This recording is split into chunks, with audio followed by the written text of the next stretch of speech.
Hello everyone, and welcome back to another Tomato Sauce stream. Although, what is going on with our sound setting?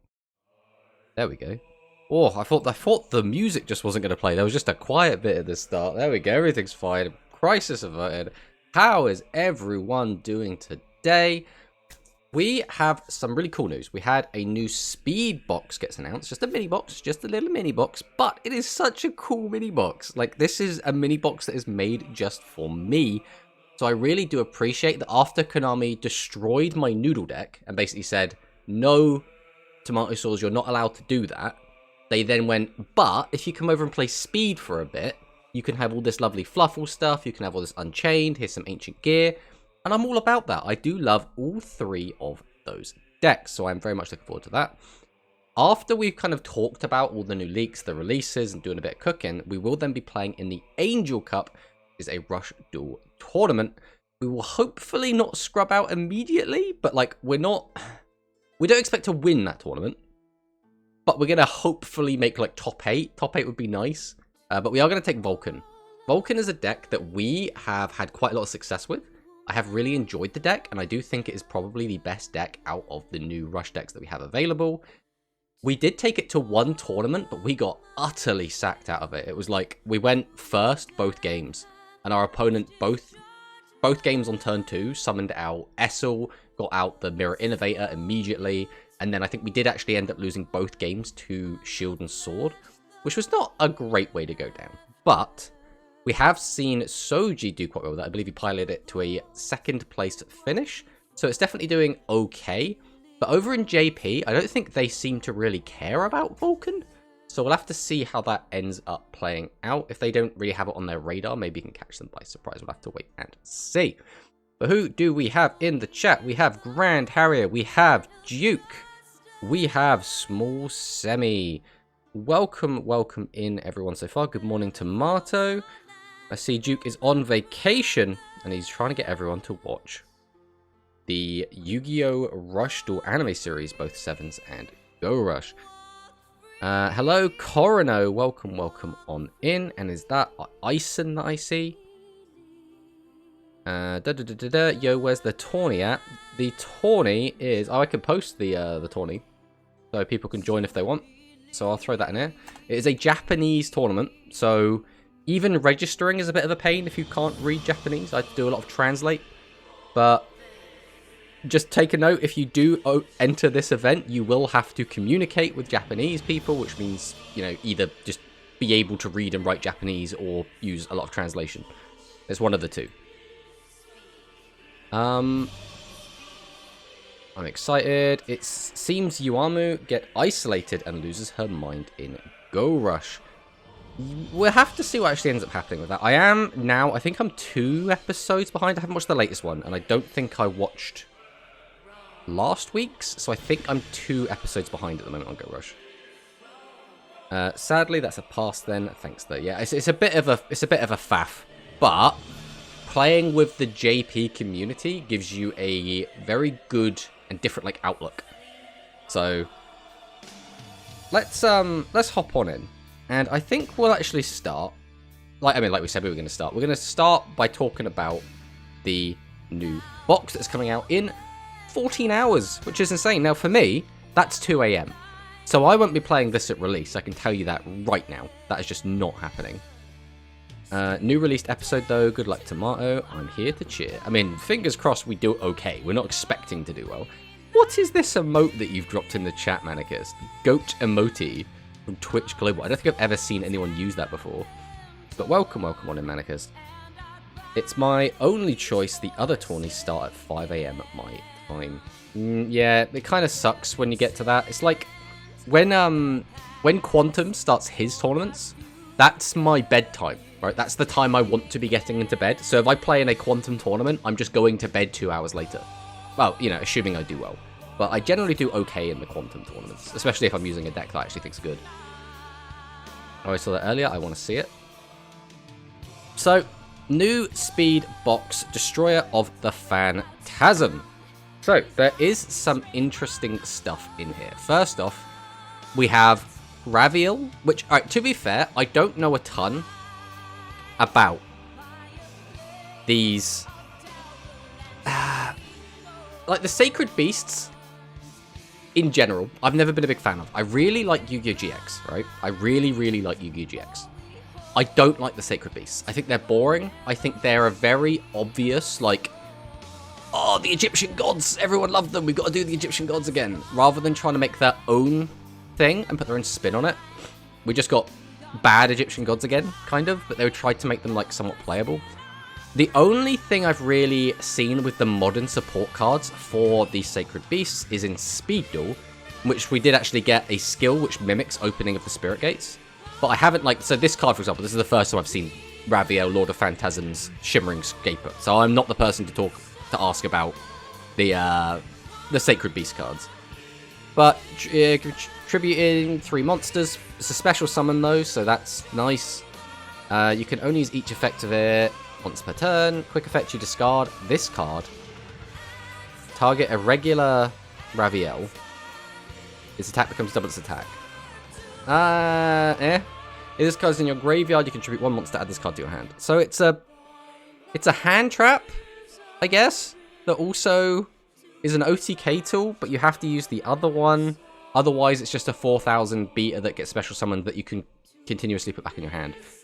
That's not awful. I'm sure there'll be other cards that make it better.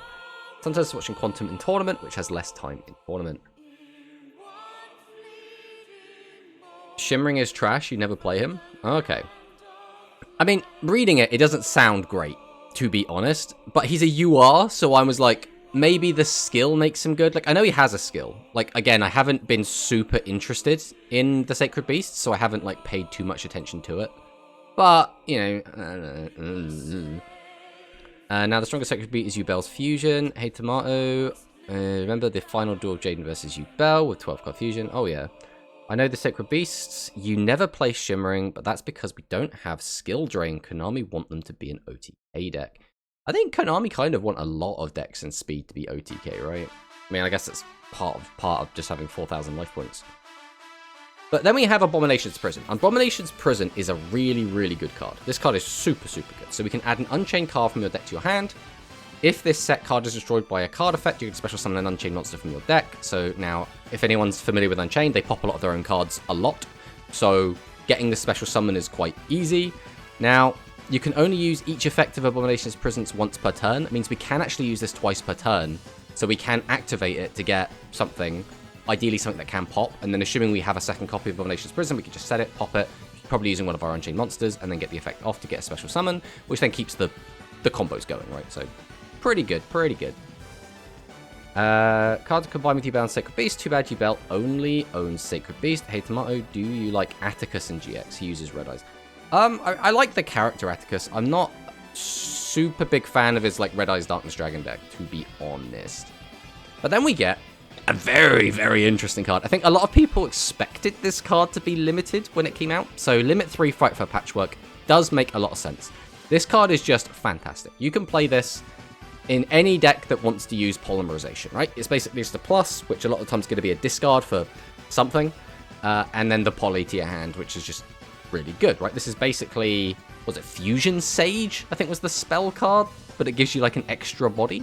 So like, it's just fantastic as a card. Now what this does mean is if we do play this in Fluffle, which we probably will, it means that you take away all the Limit 3 cards, and for the most part, that's going to be really good trap cards. Now, because of how we lack a lot of the tools that Fluffle would use from outside of their own engine, I would expect us to probably try and play some sort of trap, but the problem is, realistically, you're only going to be able to fit 1, maybe 2, 3, I think is even a bit of a stretch, trap cards, and you're probably going to be on a 30-card deck. Which means the consistency of actually seeing those traps seems so low that is it even worth putting them in the first place? It's a bit weird. Unchained best deck, let's go. I remember Ultra Polymerization, which surpasses Super Polymerization. Yeah? I mean, we'll see. We'll have to talk about like some of the rest of these cards, but for next up we have some of our Unchained cards. We have Unchained Twins Rakea. So we can quick effect, you can target one card you control, destroy it. Also, you cannot special summon a monster for the rest of the turn except Fiends. Now, notably, there is another Fiend archetype in this pack, that being you know, the Fluffals, right? Fluffals are half Fiend, and they are half Fairy. But all of the fusion monsters are Fiends. They're the ones that we're primarily going to be special summoning. So there is some synergy between Unchained and Frightfur, and historically they have been played in the same deck. But it gets a bit trickier because of the way that we have all of the new Fluffal support. I do think the new Fluffal skill is actually going to be really good, and it will fill a little bit of the hole that we'll lose from losing Dingirsu.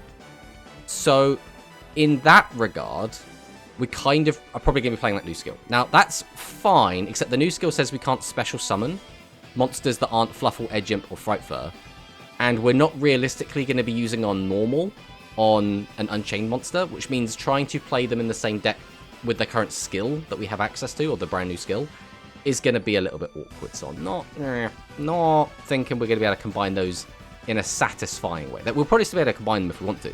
I just don't think it's going to work quite how we want it to.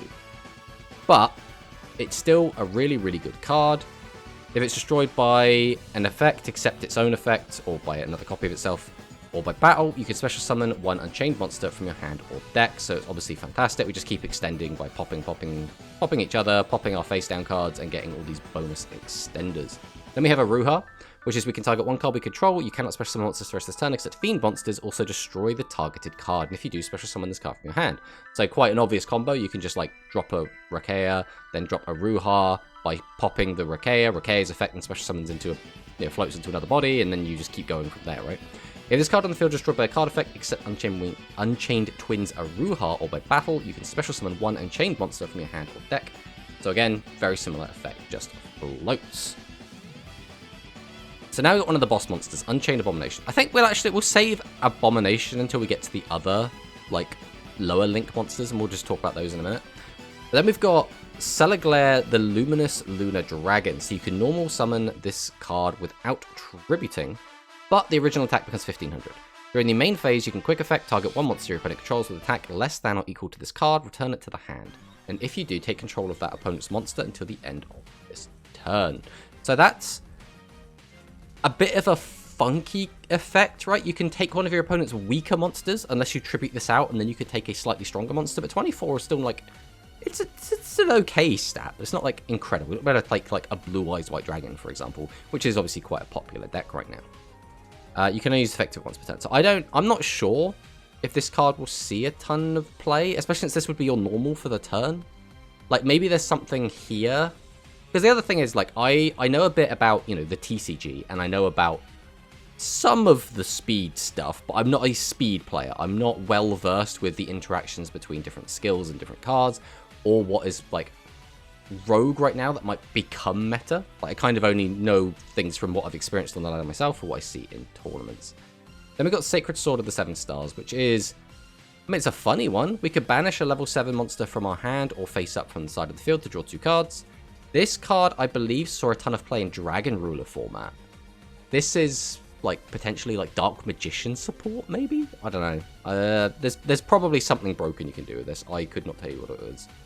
And then we get Protector Whelp, the Destruction Swordsman, which is Buster Blader support. That's the other kind of theme we've got in here, which is a bit of Buster Blader support. I think this will be okay, but I don't think we can Buster Lock, right? Because I think we're either not getting the card that Buster Locks, or it's been errated or something. So I don't know how good this is actually going to end up being. Opening of the... I think we should realistically cut through the chaff, right? The stuff that I'm interested in is the Fluffal, the Ancient Gear, which I think Ancient Gear is like one new card, and then the Unchained. So we're just going to primarily focus on them because there's the cards I actually know about. Frightfur, Cruel Whale. And our camera's a little bit in the way, but that's fine. It's only going to hide its defense value. So this card is really, really cool. If this card is fusion summoned, we can destroy one card on both players' fields. So popping your own cards, again, does kind of work, and it also does work with the Unchained cards, which is also really, really nice. But this specifically can be made with any Edge Imp and any Fluffal, which is really good. But once per turn quick effect, we can target one fusion monster you control, which at the very least will be itself. Send a Frightfur card from your deck or extra deck to the graveyard, except Cruel Whale, and if you do, the targeted monster gains attack equal to half the original attack to the end of this turn. So this is a really good combat trick tool, as well as the fact that we can use this in a lot of very interesting ways, and the cards that we send to graveyard can actually be quite important. So notably, we can send a Frightfur Fusion monster to the graveyard, and that means that we'll be able to use it to make our Sabertooth using Frightfur Fusion, which is quite good. But the most common card we're going to be sending, I believe is down here, is this one, the Frightfur Repair. So this is quite a good card just to have in your graveyard because it has the effect, which is you can banish this card from your graveyard to special summon one Fluffal or Edge Imp monster from your hand. So this is just an extender. So basically, we can use our Cruel Whale during our turn, use its effect to, you know, ideally it would be on turn 2, right? We don't really want to do this on turn 1, but we could if we need to. And use it as an extender just to get an extra body on field. So, like, it does work quite nice. Outside of that, this card is going to be combined with Edge Imp Scythe. This is the card that everyone's been waiting for a long time. And again, a little bit of it's cut off, but that's probably fine. So I'll read it out. During your opponent's main phase, quick effect, we can reveal this card in our hand to fusion summon a Frightfur Fusion monster from our extra deck using monsters from your hand and or field as fusion material, including this card in your hand. If a Frightfur Fusion monster you control will be destroyed by battle or card effect, you can banish this card from your graveyard. Instead, you can only use each effect once per turn. So, basically, we can use this as a hand trap during our opponent's turn to pop one of their cards with Whale. Now, what we can also then do is use Scythe to protect our Whale. So if we don't have anything, so let's say we're going second and we just have a Scythe in our hand, or yeah, our opponent starts popping off, we can send Scythe from our hand as well as a Fluffal card to get out the Cruel Whale and then pop our own Cruel Whale, banish the Scythe to protect Cruel Whale from being destroyed, and then we get to pop one of our opponent's cards, hopefully interrupting their combo in some sort of meaningful way. This isn't the greatest form of interaction, but it is a form of interaction, right? So at least it's something. And then obviously we have its quick effect still, which we could then use to dump something into the graveyard, which if we're doing it on turn 1 is almost always going to be Frightfur Repair. Repair is a card we don't really want to be drawing, so we'd rather have this in the graveyard, because its effect is a bit weird. We can target a Frightfur Fusion monster in our graveyard, return it to the extra deck, then special summon a Fluffal or Edge Imp monster from our graveyard. So, like, that effect isn't terrible, but as you can probably imagine, it's not super good early, unless you go into a Cruel Whale just to extend. But if you're doing that, then we kind of want the repair in the graveyard anyway. So there were some combos you can do with Cross Sheep, where we would go into a Cross Sheep, get cards in the graveyard, trigger Chain. Chain adds, for example, Patchwork to our hand, activate Patchwork, and then we could activate Frightfur Repair, because after doing this Cross Sheep combo, we'd go into a Cruel Whale. The Cruel Whale is going to send a card from our extra deck to the graveyard. Then we'd link off the Cruel Whale, and then end up going Frightfur Repair, putting one of those fusion cards back, and then getting a card back from our graveyard to extend. But it's a little bit few and far between, and that doesn't come up too often. So I don't know how useful that's actually going to be. But it's still fantastic, right? Having any way to interrupt your opponent. Hand traps in general, obviously everyone knows how powerful they are, is just really, really good. So Edge Imp Scythe, I think, is going to be a fantastic new addition. The only issue I think we're going to have is fitting all of these cards in the deck. That is going to be the biggest issue. There are now so many cards we want to play. So I guess next we'll talk about Chaos Ancient Gear Giant, because I do really like the Ancient Gear cards. But requires 4 Ancient Gear monsters, must be fusion summoned, cannot be fusion summoned by other means, unaffected by spell traps, so can still be affected by monster effects, which is probably the scariest of them, but, you know, Blue Eyes won't be able to just hit this with a bunch of trap cards at the very least. Your opponent's monsters cannot activate their effects during the battle phase. This card can attack all monsters your opponent controls once each. If this card attacks a defense position monster, inflict piercing damage, 4500 attack. So, it's a big OTK guy, and he's fantastic. I love it. Chaos Ancient Gear Giant. He's so cool. Do I think Ancient Gear is going to suddenly become like a really strong deck? I mean, I would like it to, but we don't have access to a lot of their cards, right? Like, I'm pretty sure we don't have like Ancient Gear Fusion. I'm not sure which versions of Ancient Gear Golem we have. Let's have a quick gander. So we do have access to Fortress. That's something. We still don't have Ancient Gear Dark Golem, which is a little bit sad. Yeah, we don't have Ancient Gear Fusion. We don't have Duel. We don't have Advance. Yeah, I think there's a lot of cards missing for this deck to feel like actually strong. I think maybe there's stuff we can do with it, but I think it's going to be a little bit gimmicky. It's not going to be like full power Ancient Gear. Ancient Gear loses to a Ver Unhan, but back row heavy deck's going to struggle. Yeah, I think that's probably a good take. Again, Shui, you're going to be so much more knowledgeable about this than me, because you're going to know like what the active like pool is like. Ancient Gear Ballista is very good in Earth Machine support. Yeah, I mean, it's a cool card. I would like more Ancient Gears to come out. But I suppose, you know, we've been saying the same thing about FLUFFALS for ages, and here they are, so maybe we'll get more Ancient Gear support in the future. So next up, Toy Parade. This is a bit of a weird one, because the artwork on this is the Toy Soldier cards that Bonaparte uses in GX, but it's actually treated as a Frightfur card, which is a bit weird. But we can target a dark monster we control, special summon. Ooh.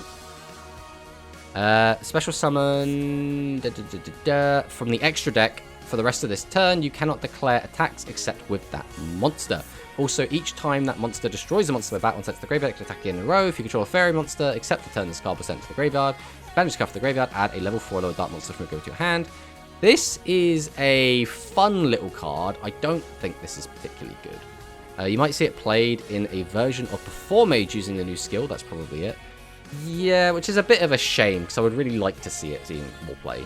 Basically what I'm saying, AG sucks against monster-heavy decks, but good against back row decks, unless it's Altergeist, which they just bounce the fusion back. I think that's one of the key issues that Ancient Gear is going to find in general, especially a monster that's like unaffected by spell traps but not monster effects, is most decks currently do have ways to, you know, protect their... Or they do have ways to interact with monsters, like even on the enemy turn as like quick effects. Oh, and there's the ads. There's the ads. We'll wait for the ads to go away.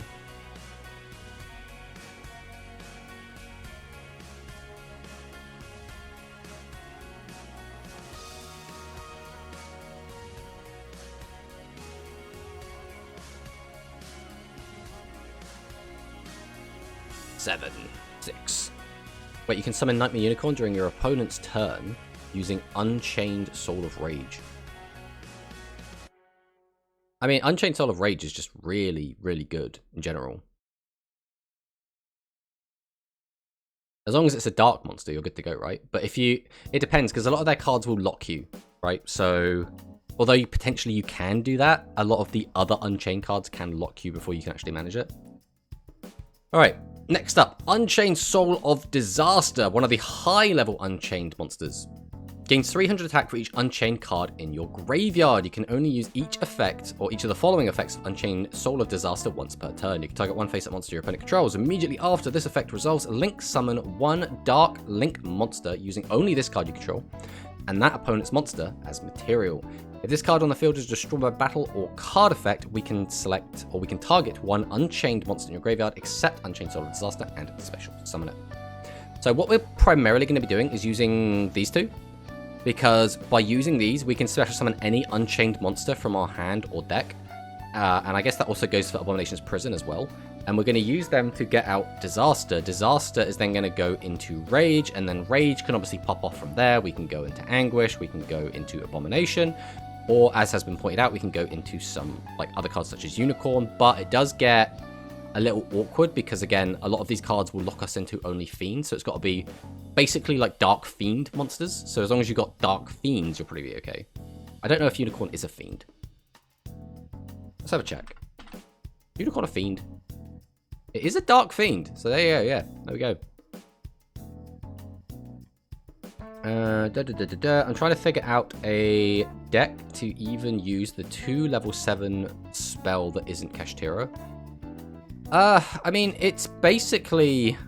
Like, again, back in the day, I'm sure this was a Dragon Ruler card. But obviously, Dragon Rulers are a bit... I don't even know, do we have the Dragon Rulers in Duel Links? I assume we've got maybe some of them. Let's have a look. We literally don't have any Dragon Rulers. Konami's scared. Okay.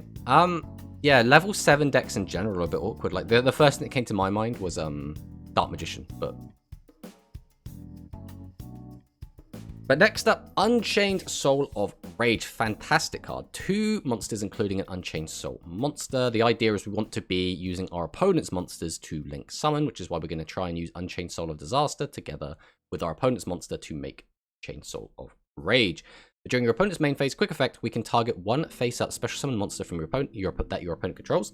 Immediately after this effect resolves, link summon 1 Link Dark or Dark Link monster except Unchained Soul of Rage by using only that monster and this monster you control as material. If this card on the field is destroyed by battle or card effects, you can target 1 Fiend monster in your graveyard except Unchained Soul of Rage and add it to your hand. So, generally it's quite good, and the primary target we're typically going to go into is going to be Anguish, which is another, like, similar type of card, which is we can target 1 face-up monster your opponent controls. Immediately after this card resolves, link summon 1 Dark Link monster except Unchained Soul of Anguish by using only that card and this card. This card in the field is destroyed. You can target 1 Fiend monster in your graveyard and put it in your hands. Basically the same card. But the idea is we will try to use Disaster and our opponent's monster to go into Rage. Then we'll try and Rage into something else and go into Anguish. And then we'll Anguish go into Abomination. So that's kind of the combo, is we'll try and, like, interrupt them, like, several times by just keep linking off their own monsters. But Unchained Abomination is 3000 attack, which is quite good. Have you heard of the new dual type in Duel Links? What, if you're talking about the Chinese version, yes, I have heard about that. You can go into Unicorn and spin something as the Unchained Link 3 does nothing on opponent's turn. Does it actually do nothing on the opponent's turn? Yeah, you're not wrong.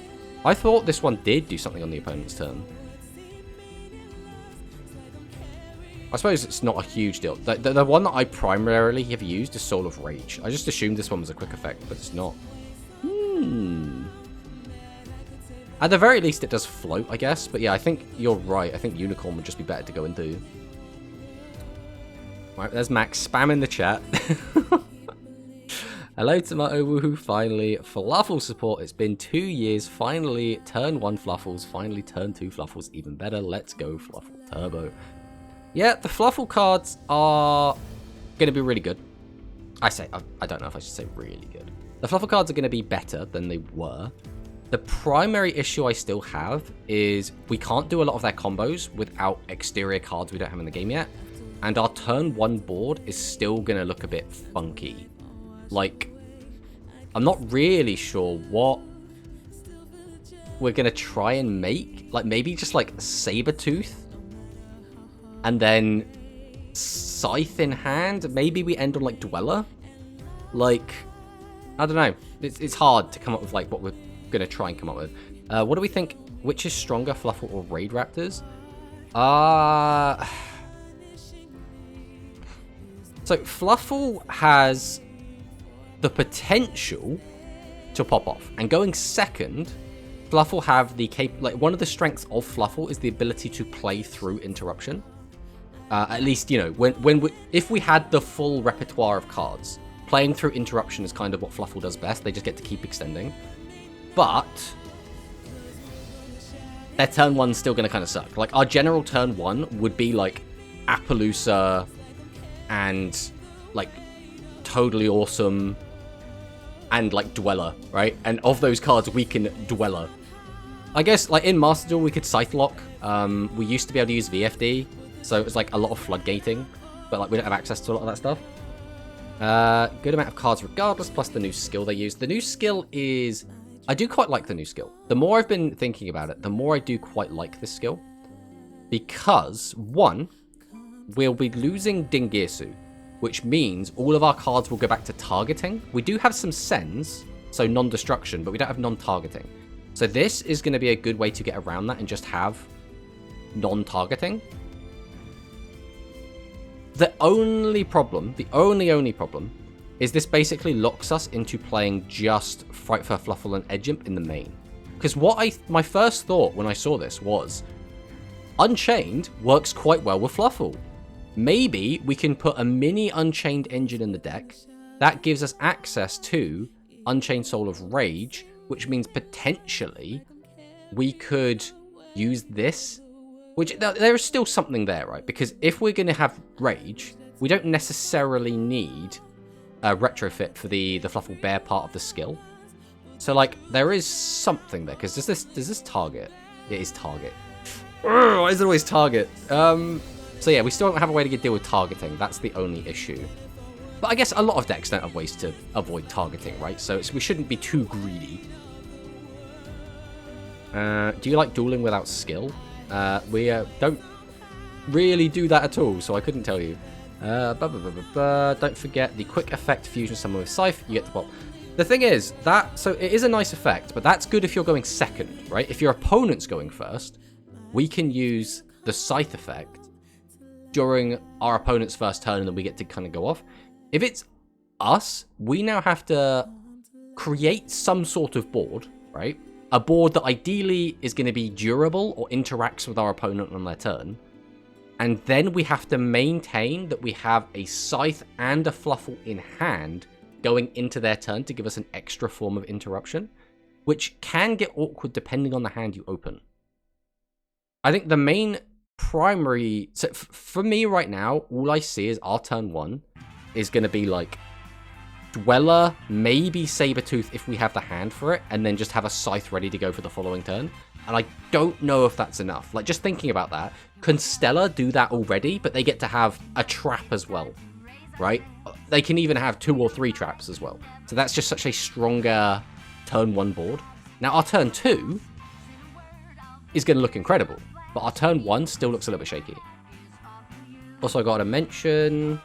I'm really surprised Penguin is a rare considering it's draw 2 and discard 1. It's kind of like a Liquid Soldier, but better because you are able to search it with Dog. As well as the fact people forget this card does give you an extra special as well. It is an extender in itself, so it's just a fantastic card. As well as all of our Fluffle cards trigger off of specials such as Dog, so like it's just a fantastic card. I'd rather go second, turn 2 is better. Sometimes when you're first, they just beat 1 turn sometimes. That's why, generally, we play the Orcus Fluffle build, because it gives us something to do on turn 1. That's the primary concern, is not having something to do on turn 1, and that's the issue, I think, that we're foreseeing, potentially, with the Fluffle deck. Now, there will be someone out there who is well-versed with Duel Links, specifically, that is probably going to cook something very, very tasty with this. I would expect Quantum to be the one to do it. Like, Quantum Cubes, I fully expect to come out of the woodwork with some sort of crazy Fluffle list that's going to incorporate some super tech that I don't know about, and it's going to be really, really, really cool. So that's what I'm waiting to see. Yeah, going into the rank 4 toolbox, I think Dweller will be a better option because the amount of graveyard effects we're in this meta. Fine, I'll stream Fluffle that isn't Fleur. I mean, if someone comes up with it, I think it's going to be good, right? Anyway, let's go back and talk about some of these other new cards. So we have Unchained Twins Sarama. So we can target 1 Unchained card in your graveyard, except Unchained Twins Sarama. Set it to your field, destroy 1 card you control. So notably, this says card, not just monster. So you can bring back anything and pop it, which means you can pop one of our traps, we can pop one of the spells, and most of our Unchained cards have floating effects when they are popped by something that isn't themselves. Now, this card on your field is destroyed by a card effect, except Unchained Twins Sarama. With battle, you can special summon an Unchained monster from your hand, deck, or graveyard. So again, the same Unchained effect that everything else has. There was a duelist who beats Quantum once. He is strong. I heard his name was Chaos. I'm sure Quantum isn't infallible. I'm sure he loses a lot. So next up we have Frightful Kraken. Kraken is a cool card. I don't know, to be honest, if we're going to be able to find room for this. 8 extra deck slots is very tight. And I don't think we can fit Kraken in. Even though this card is really good and does have non-destruction removal. If we're going to be playing our skill, we don't need non-destruction removal because we're going to have it.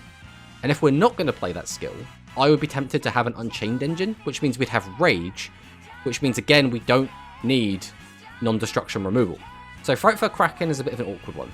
I don't know if we would use it. If we had 15 card extra deck, yeah, I would throw this in as an extra card, which might come up sometimes. But with only an 8 card extra, I don't think it can fit. Penguin is fantastic. So during your main phase, you can special summon a Fluffle monster from your hand, except Penguin. So absolutely incredible, this card. This effect can only be used once while this card is face up the field. Now notably, this is a soft once per turn. So if we get multiple Penguins, we could just keep using Penguins. And if we, for some reason, can bounce it or flip it down and flip it up, which isn't going to happen, but if it did, we could use it again. So very, very good, versatile effect. If this card is sent to the graveyard as a fusion material for the fusion summon of a Frightful Fusion monster, we can draw 2 cards, discard 1, which again is fantastic because again, when we discard cards, we can discard Chain, which is really good because that will then trigger its effect. We can also discard like a toy vendor and get that effect off as well. So even by sending cards to the graveyard, we can still gain additional value. If Kraken is played, then maybe Frightful Fusion. I think we're going to use Frightful Fusion, if nothing else, because it can be an extra search target off of Chain if we've already resolved Patchwork. Because a lot of the time we'll activate Patchwork, add Chain, add Poly, then we'll do some sort of sheet play, get Chain out, try and link Chain off, and then Chain's effect will resolve. We don't need another Frightful Patchwork, so we already resolved one this turn, so we would take something like a Frightful Fusion. So I think that it would make sense to include at least 1 copy of Fusion. I wonder if too many copies of Frightful Fusion you run. I think 1 would be correct, especially in a 30-card list. Be like, what, 2 Whale, Kraken, Tiger, Dwell, Rage, Unicorn if running Unchained. Yes, I think that sounds about right. Like, maybe you drop the Kraken for Sabertooth, just because Sabertooth can do some, like, wacky shenanigans. But, like, it's a little bit awkward. Penguin is 3 of for sure. I think Dolphin is a 1 of. Yeah, Dolphin is definitely a 1 of. I do not think we'd ever... I'm actually tempted and wondering if we'd play any Dolphin, to be honest. Just because it's a little sketch only having 2 copies of Toy Box or Toy Vendor. I think it's a bit awkward. Recycles Poly or a Fusion spell. I mean, yes, like it's still good. And the main use for Dolphin is to set up a Wings play. Like, that's primarily what we're going to try and use it for. It's hard to find Chaos. I don't know how to find him, though. Oh, I see. I'm expecting 30 deck build, since the amount of draw power this deck will be insane. I mean, yeah, basically. If he does a tournament, he's not holding back. We only have access to 2 toy vendors, sadly. Yeah, that is my biggest grievance, is we still only have the 2 vendors. Which, like, we do have 3 bear, so, like, we basically have, like, 5 vendors, but still. Expecting later this year we'll get an art for level caps, we'll get the 3rd toy vendor. I mean, fingers crossed. But next up we have Escape of the Unchained. So we can target an Unchained monster we control on 1 card on the field, destroy both of those cards. If this set card is destroyed by a card effect, we can special summon an Unchained monster from our deck. So very, very good. Escape of the Unchained is a very, very good trap card. Just, again, having the pop, which will then trigger your other Unchained monsters, triggers their floats, go into other stuff, as well as if this card does get destroyed, we can use one of our quick effects to pop this and get another body out. Like, there is quite a lot we can do. The only problem with this is that we can't go into Disaster, right? We can go into Disaster, but we won't be able to use its effect because it's not a quick effect. We can use its float effect, which is quite nice, but other than using this card as, like, a 3000 wall, and again, if we've, like, comboed off, this card can gain a lot of attack. But what we'd like going to, like, next level, we'd like to be able to just set up a soul during our opponent's turn, but we can't do that. We have to soul during our turn. We have to make the soul on our turn. There isn't really a way to... I don't think there's a way to make it on our opponent's turn. Really excited for FLUFFALS regardless. It's the one deck that needed the support the most after so long. How can I improve my deck if it's limited? I mean... You don't... How do you improve your deck if it's limited? You play other non-limited cards, I guess, is the best you're going to be able to come up with. So then we've got one of our other bad Fluffle cards, and this is Dangerous Fright for Nightmare, which is using 2 Fluffles and an Agent. Gains 300 attack for each fairy and fiend monster in your graveyard during your turn only, so that's already a bit weird. When this fusion summon card destroys a monster by battle, you can send a Frightful, Fluffle, and or Edge Imp monster from your deck to the graveyard at the original level of that destroyed monster. When your opponent activates a card or effect that targets this card in the field, quick effect, you banish a Frightful monster, negate the effect. So, 3000 defense, and a target negation, but only for itself. Like, it's probably the closest thing we have to, like, a turn 1 Fluffle defensive card, but it's so mid. Like, it's so mid. It's so very mid. Like, it's like, oh yeah, if your opponent specifically does something... like, against some decks, this card will be fantastic, right? For some decks, this card could shut them down. For most of them, this is going to do nothing. And so it's just a complete waste of space. And it's high investment as well, so it's just bad. Then we got Chamber of the Unchained. Special summon an Unchained monster from your hand or graveyard. If the set card is destroyed, we can special summon an Unchained monster from your deck. Another really good Unchained card. Unchained are eating actually quite good. They've got pretty much... Like, alright, we haven't got all the Unchained cards. There's still a lot of really good modern cards that we haven't got. But there is a lot here, right?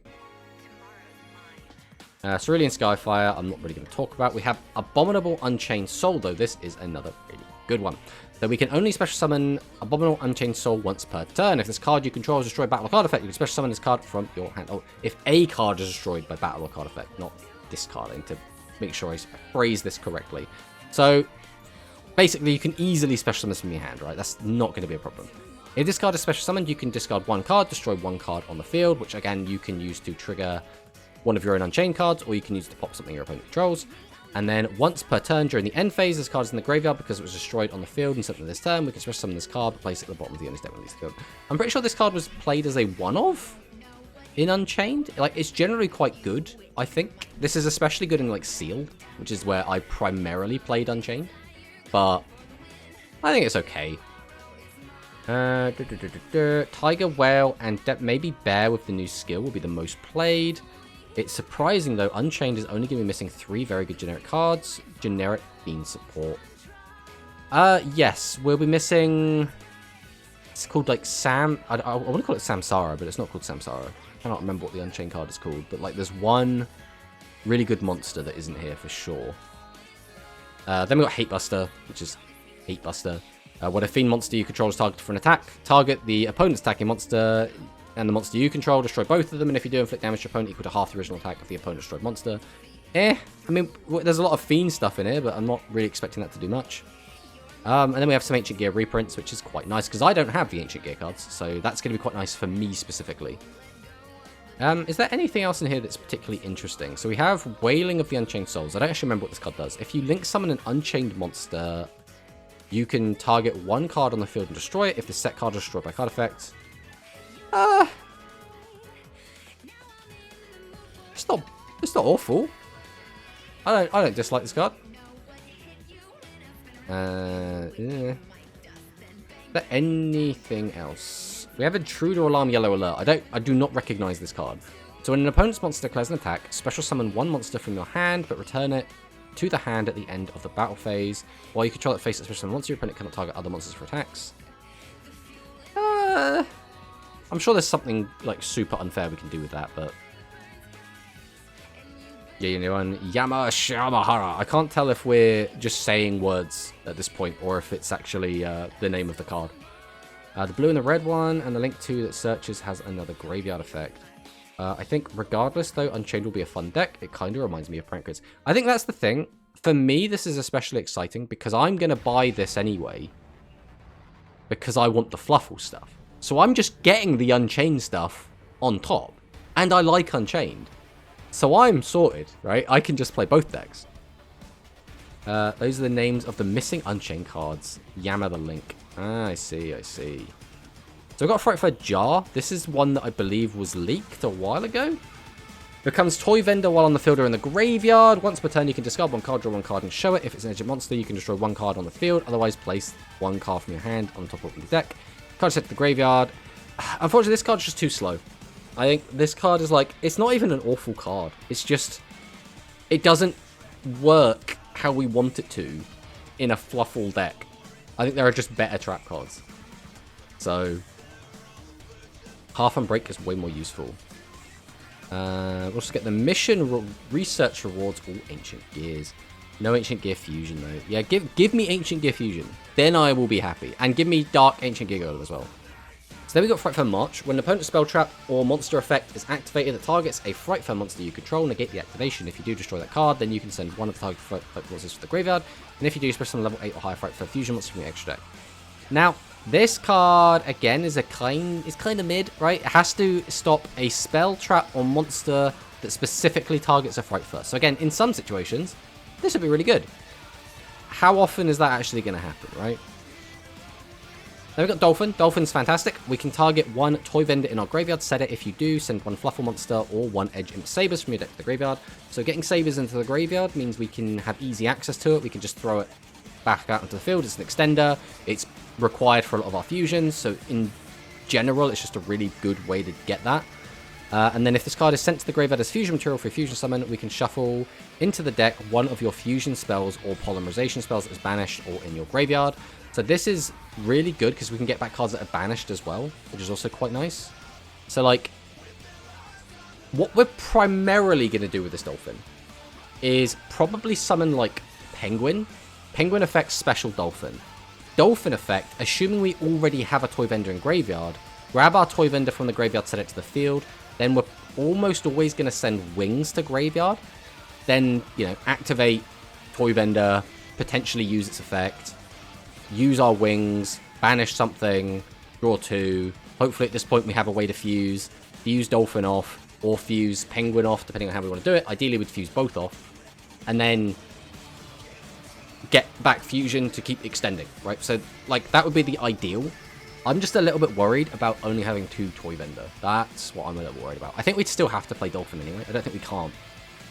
I don't think there's a world in which we don't play Dolphin, right? Surely we must play it.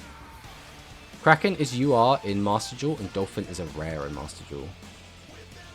I mean, you know, they both just got a little bit of a downgrade. That's fine.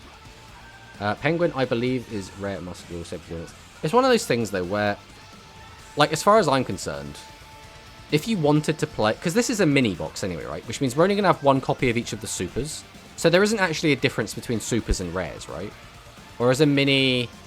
Yeah, minis is like that, right? I'm sure minis are 1 of each. Which means we have to open all of this anyway. So there's no difference between a UR and an SR, right? Abomination is UR in Master Duel now. Let's make him an SR in Duel Links, even though he's the boss. Limit 3 on release. So, next up we have Frightfur Reborn. Target a Frightfur monster in your graveyard, special summon it. During the main phase, except this turn this card is sent to the graveyard. You can banish a card from your graveyard, target one of your banished Fluffals, return to the graveyard. So, returning cards to the graveyard is actually quite nice. But because you have to do this not the turn this card was sent to the graveyard, it kind of falls apart. I'm also not a big fan of using this to bring back a Frightfur monster from the graveyard. Like, maybe there'll be something we can do with this, but I'm not really feeling it. And then the last card's Frightfur Repair, which we've already talked about, which, again, is going to be a really good card. So, they want to give you play pure Archetype. It would be cool if you use 3 Dolphin. I don't think we're going to be using 3 Dolphin somehow.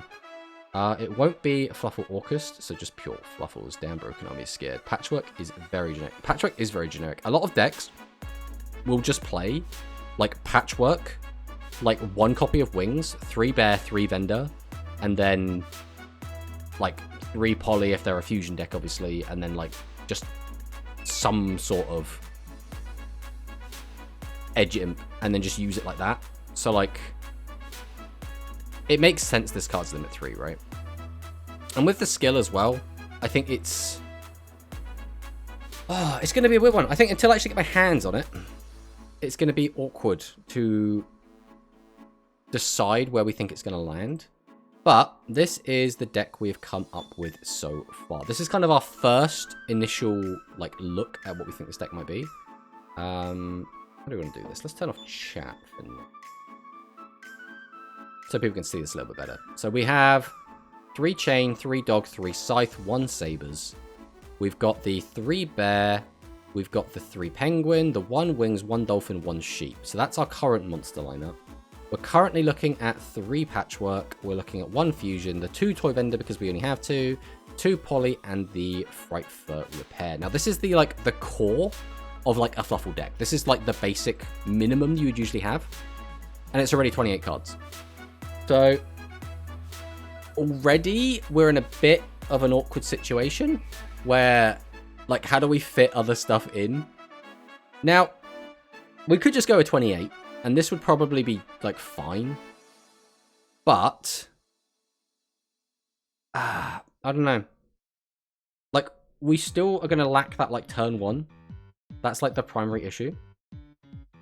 Okay, it's looking pretty solid. I think 2 Edge Imp Chain, maybe. Maybe 1, 2 Dog. The thing is, Dog is, like, your primary, like, consistency tool. It's your starter, right? Ideally, you'll go, like, Penguin into Dog. But ideally, we'd have a search for Penguin. We'd have the Penguin Garden, but we don't have access to that yet. Hard decision to make. That's why it's hard for me to make a deck. I mean, yeah. I don't know if we can cut Dog. Dog is so important. Because, like, Dog into Sheep is already, like, really strong.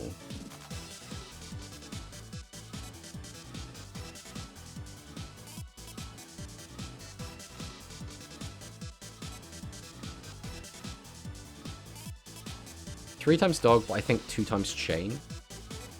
2 Chain is not the end of the world. I think 2 times Chain would probably be fine.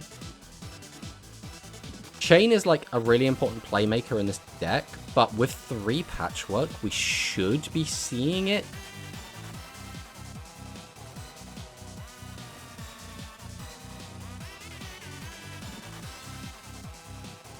I think we'd try it. I think we definitely try 2 Chain and see how it feels. Potentially, we could drop a Scythe as well, to be honest. Like, I don't know if we actually need 3 Scythe. Sometimes 3 times can't help the deck, though, but it depends on the effect of monster needed. I'm no expert on Fluffle, but you can cut a Chain and an Edge for generic stuff.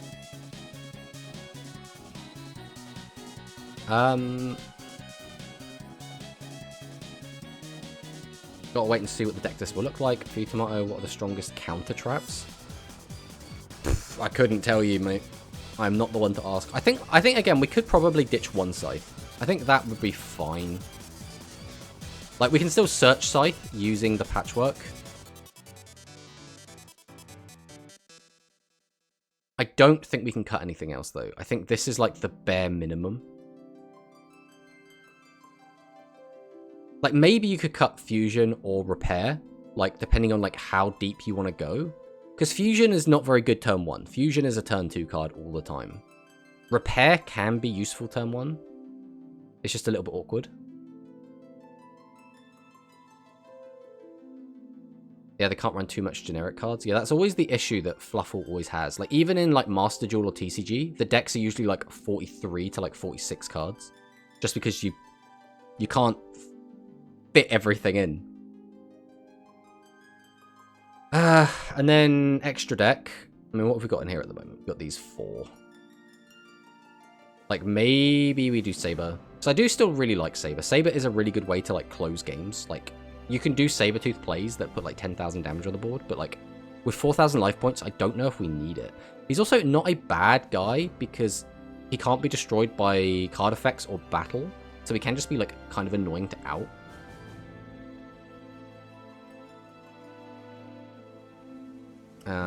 I think we always go Dweller, right? Like, this deck is relatively competent at getting out a rank 4. I'd feel a lot better if we had Cross Sheep, but like, just like, worst case scenario, we go Dog searches Sheep. Oh, it's a little bit awkward even doing that. I guess we'd have to have just Dog and Sheep in the open.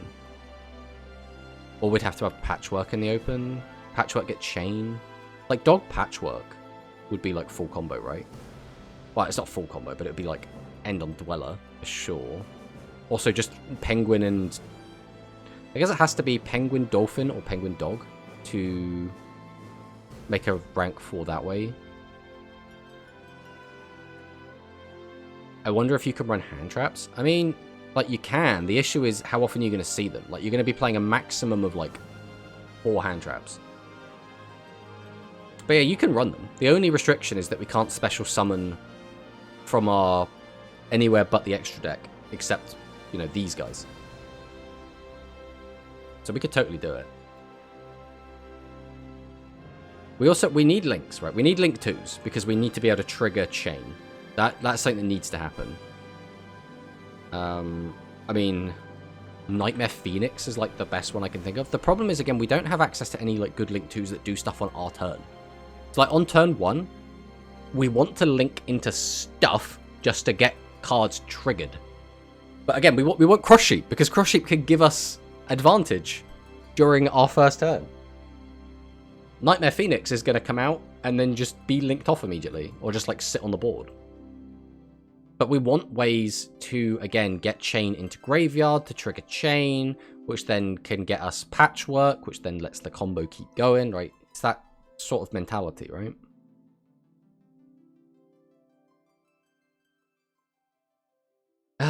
You like the heroes. They're right now bad for future builds. I like pure heroes. Like Vision Hero package. Oh crap, I forgot about Cross Sheep. We don't have that in Dawn yet. We do not have Cross Sheep, which is very sad.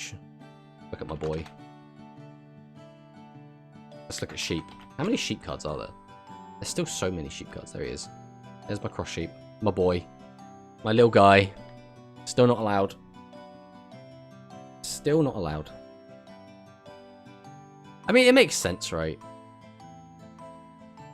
But it still makes me sad because I want my Cross Sheep. It just like it makes everything fall into place a little bit better. It's like if we go through the Fluffal, like the non-engine stuff that we don't have access to yet, right? We don't have Appaloosa. I mean, it's not too surprising we don't have Appaloosa. This card is kind of cancer, let's be honest. But we don't have it. We need Totally Awesome. He's not out yet. Do we even have Bahamut Shark? We must have Bahamut Shark, right? Because without... yeah, there is Bahamut Shark. Without Toad to abuse with it, Bahamut Shark's fine. I mean, they're the big ones, right? Like, I mean, Scythe, right? Artifact Scythe we don't have. This is the Master Duel special.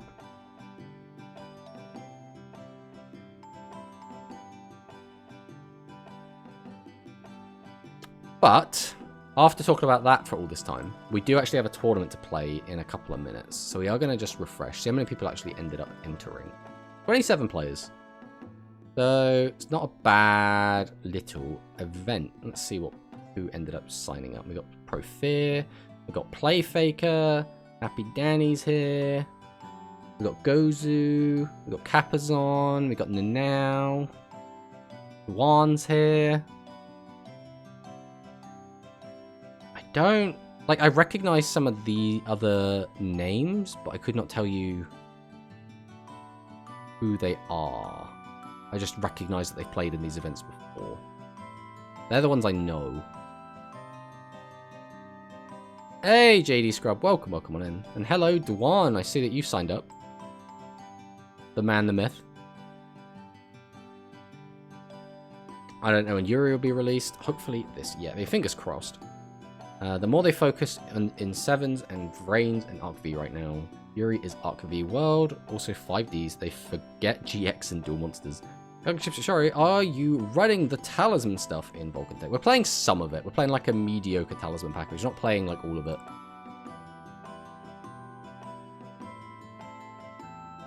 Alright, let's take a look at the bracket. Oh, I guess we'll sit on the bracket screen because eventually this will populate and then we'll be able to actually see what's going on. But we're going to play... Right, the quicker this tournament ends, right? So if we scrub out, we can go back to, like, cooking, I guess. A bit of speed.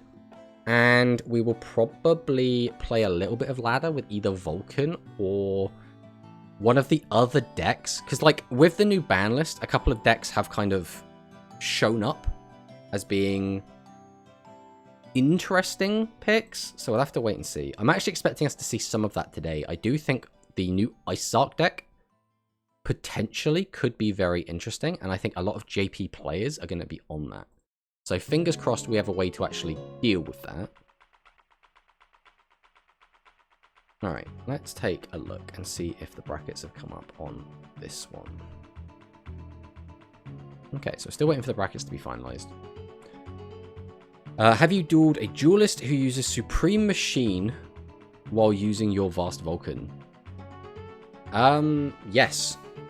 It was an interesting game.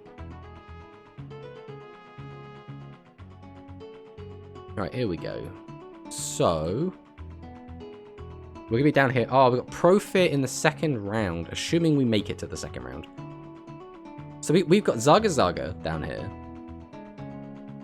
I guess, like, our bracket is just this three, right? So it's just Gozu and Profear that we know down here. So now we'll go and jump over around here.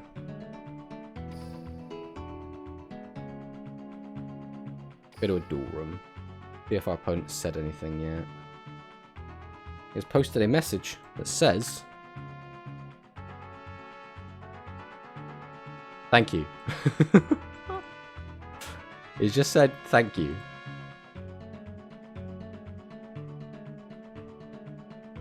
I guess we'll create a room. Since he is not saying anything else.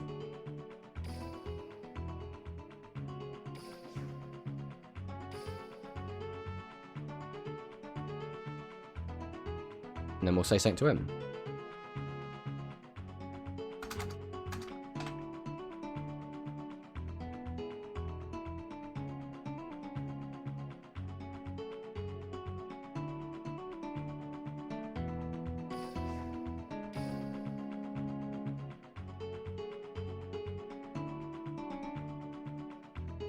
Have we already got 3 people in it? Someone's spectating?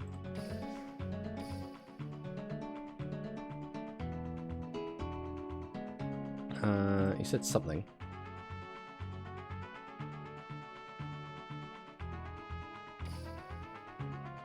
Alright.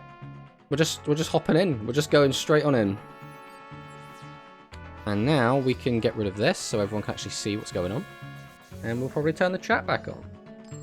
There we go. Alright. If this is Cyburst, which this is looking to be, this is our, like, worst matchup. And this is a really bad opening hand as well. This deck actually does kind of struggle to brick, and this is the only way it does brick. So things are looking a little bit rough for us already. Ghost Cyclone. This is really not our day so far. This is really not our day. We've got our worst possible matchup. Our opponent's playing Ghost Cyclone and has activated it and gotten the value off it immediately. And it looks like they've also opened a very good hand on top of all of that. So,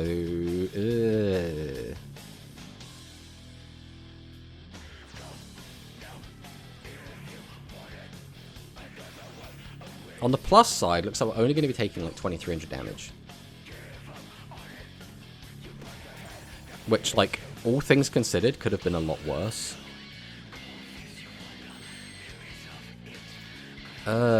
I mean, there's only really one thing we can do here.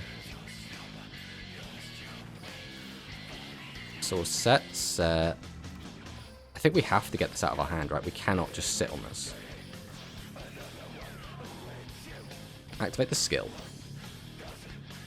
Boost this up. Go to battle. I think we have to kill this, right? I don't think we can afford to not. Like,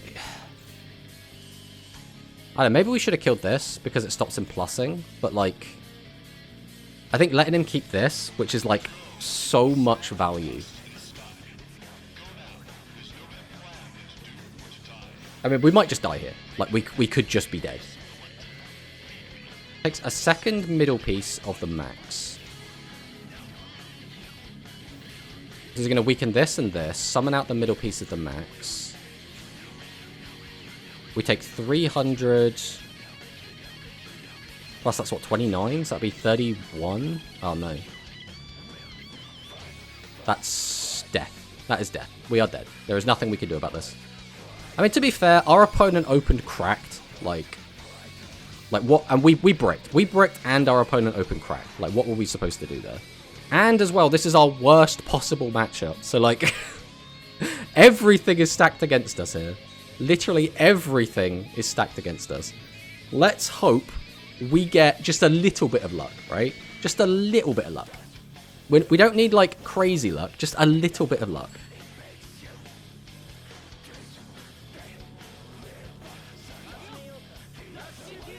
Okay, well, this hand at least seems playable.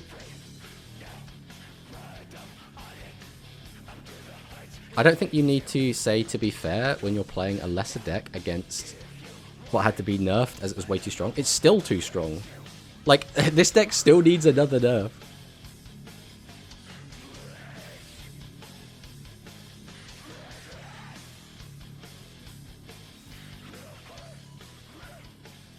So, he hasn't got the perfect open, but he's got almost the perfect open.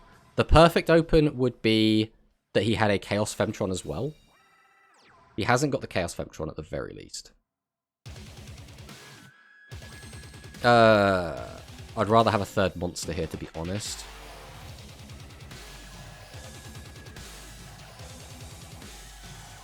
But, I mean, we can't compete with this board yet.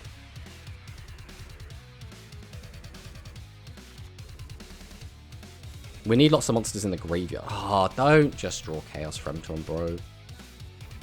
Okay, he whiffed on the mills, at the very least.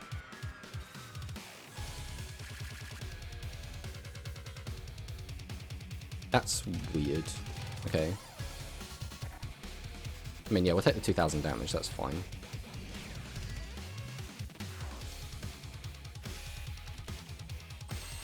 Oh my god, game!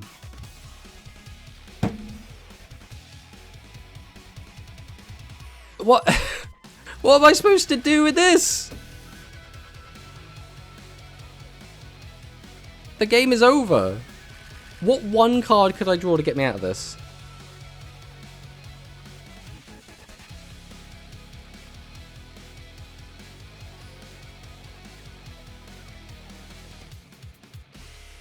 There is nothing I could draw to get me out of this.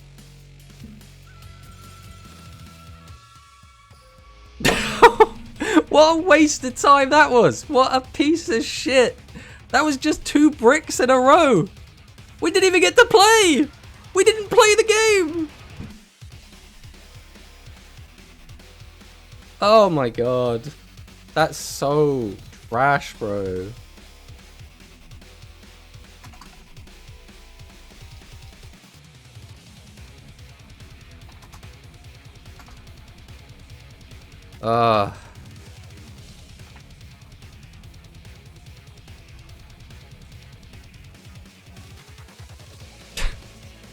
You have too many spell cards? We don't have too many spell cards in the deck. We just drew too many spell cards. This is so trash, bro. That's so bad.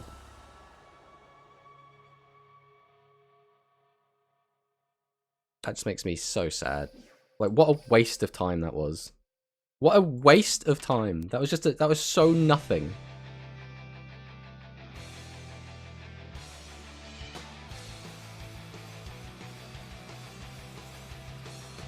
Also, I don't get how it... Oh, I am genuinely annoyed. I am genuinely annoyed about that. Like, I didn't get to play. We literally didn't get to play the game.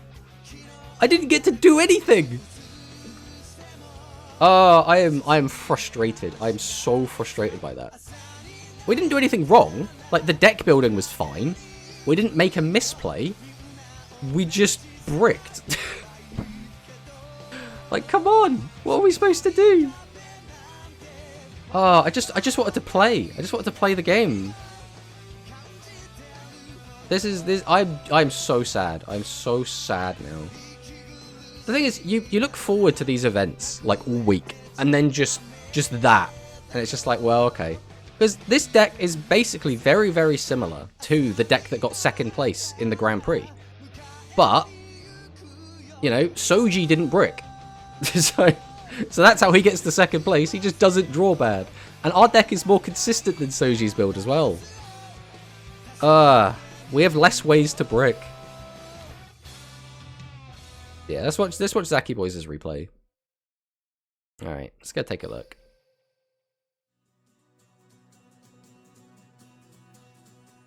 Alright.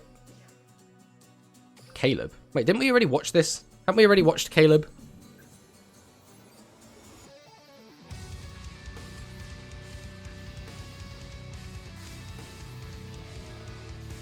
Yeah, I'm sure we've already watched this. We watched this on Tuesday.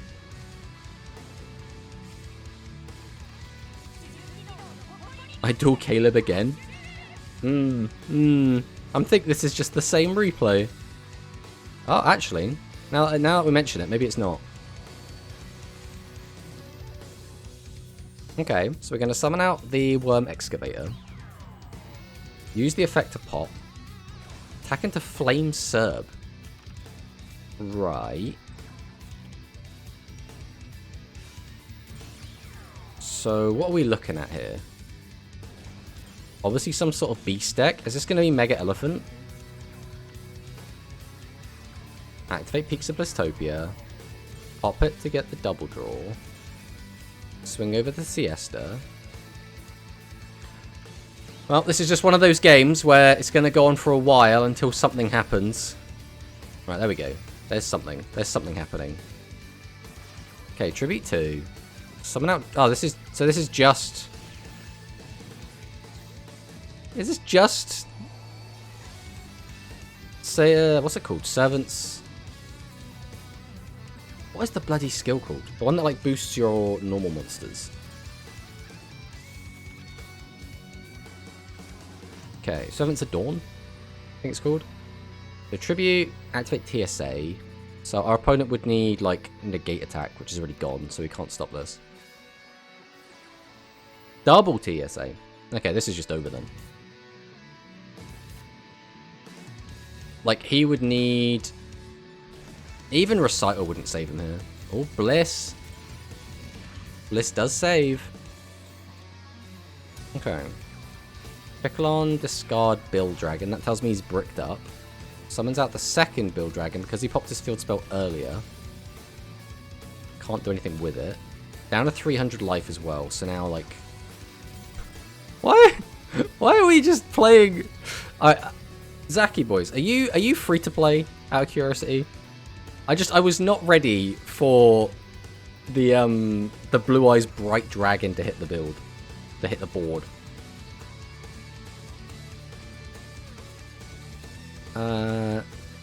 What's that? Shui wants us to watch something. Let's check out Shui. Setsuna. Fucking that guy got 2 max and then the trap saved him. I mean, yeah, he is also like filling his hand with 1,000,000 cards.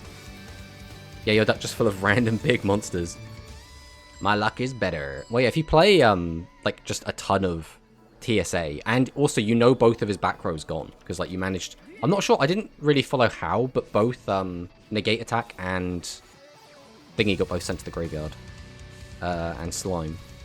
Okay, so we go Blue Boy into Spellbook Secrets. Secrets goes into Knowledge. We'll go Knowledge. Activate Asarctic Radiation. Okay. We're going to use Radiation and McPolar. Grab out the Megapolar. Use Departure. Going to grab Mictanus and McBillis. McBillis effect. Okay, so we have Radiations at 5 counters. Radiations down to 4 counters. We're going to we're going to Synchro Summon into everyone's favorite Polari. We got our field spell down, which seems quite late for the field spell. Right, then the Fleur part of the deck comes out. Now we perform a Synchro Summon. And here comes Stardust Dragon with a very nice art. Very nice art, Stardust Dragon there. Bring back the Glow Up Bulb. Use the Big Dipper. Gonna link them off into Asarctic Grand Chariot. Put that back, and then we just pass. So, what did this do? So we have Grand Chariot, obviously a fantastic card. Once per turn, when a card effect is activated that targets an Asarctic card you control, you can tribute 1 monster from your hand or field to negate the activation, so that's pretty good. Obviously we have Stardust Dragon, everyone knows what this does. Big Dipper is the pain in the ass card. So once per turn, if a monster is special summoned and an Asarctic Synchro monster is on the field, except during the damage step, you can remove all counters from this card, minimum 7, which we only have 4 on. So that's not doing too much right now. We have the Radiation. Okay, so we have the targeting, the destruction protection. Is that all we have? We might have hand traps. Because I've played against the Asarctics a little bit, but it's been a while. Okay, so I think that's it. Let's see what our opponent does to try and play through it.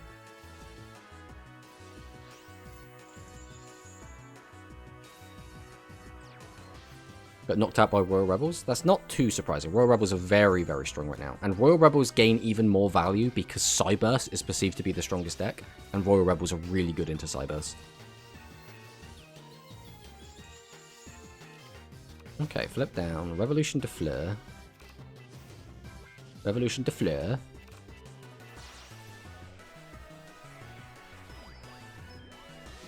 Go into Mist Worm. Okay. Okay. So... Doesn't this... Aren't we targeting? So why didn't that work? What happened there? Targets and a select card you control can affect you once. So maybe it's because it was the second effect we used because we had to negate the Defleur. Oh, he chain blocked it. Wait, what did he chain block it with? I completely missed that. Oh, he used Necrosynchron. Right. Ah, yeah. Yeah.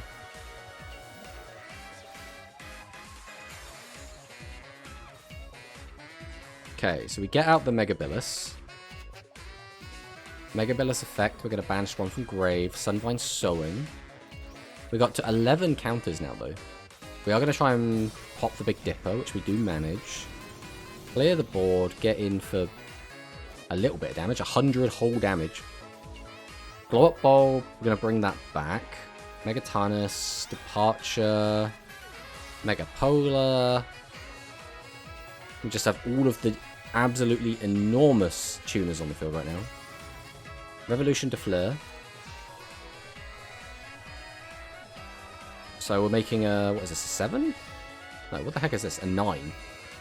Why is Revolution Defleur level 8? Okay, we got Vermilion Dragon Neck. Just go for the pop. Swing over that. Our opponent's got 2 cards in hand and just the Dryas in hand on the field. We still potentially have our hand... Oh, just set pass? That's it? Fleur. We're overlaying into what? Ding? Yeah. Okay, go into Ding. Ding gets rid of it, and that's just game. That is just game. Yeah? That works out quite well. All things considered.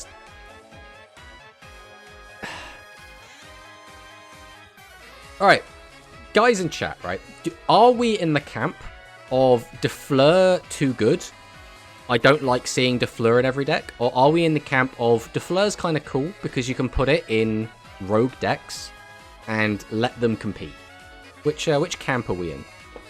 People like Fleur? Do we not like Fleur? Because I think there's an argument for both, right? There are some people that are just jamming Fleur in absolutely anything and everything. I don't like seeing it in every deck. I think that's kind of where I am at. Like, I don't hate it, but I am getting a bit bored of it when I just see every deck summoning it. And it's not every deck, right?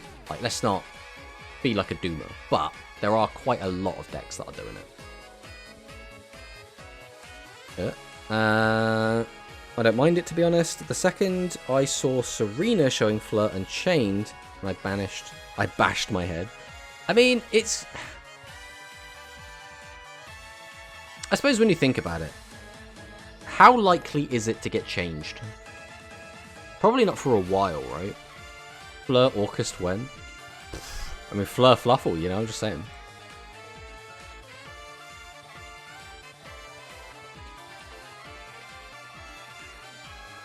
Okay, so let's take a look at the tournament and see how that's going. Let's see how everyone else is performing. So obviously, Profear is playing against the guy that we lost to. Gozu won his match, or their match. I assume Gozu is male. I have no way to actually know that.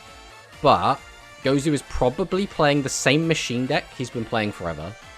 Profear is probably playing the same machine deck they've been playing forever. Zaga got DQ'd, which is a bit of a shame. Duan's still waiting for his game. Capazon's waiting for his game. Happy Dang's waiting for his game. We have Neo Playfaker, who's... Let's see how they do.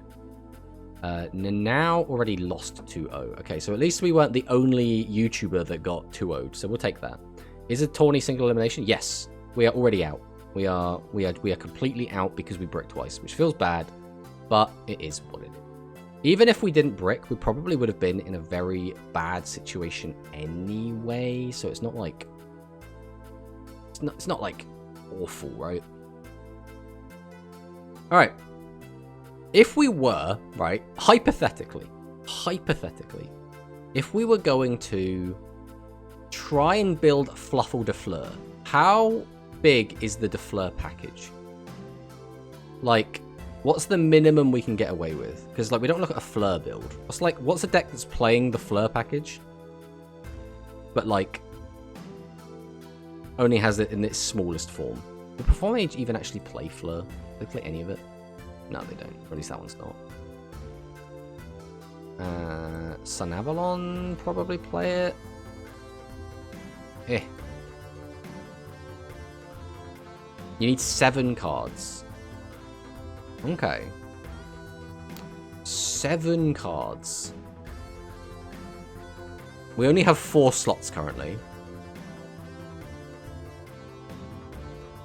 I'm also trying to work out how it would actually even work in this deck, right? Because we would be able to play like Ding. But like, we can't fit much else, right? We wouldn't have Bear, that's for sure. So Bear would just be out. We wouldn't need Sabertooth, so that would just be out. We probably need the rest of this. So we'd have these 5 plus Ding, and then like 2 Synchros? I don't even know. Maybe 2 Fluffal Bear. Once we get a 3rd toy vendor, then 2 times Bear is enough. I don't know. It's a weird one because Bear is still very important, right? Especially if we're using the skill, right? If we're doing like a Defleur type thing, that's fine. Cutting it down is easy. But with the skill, having this Bear is like really, really important. We also don't know when we're actually going to get a toy vendor, so like that might not ever come, or that might not be even this year. Like we don't know.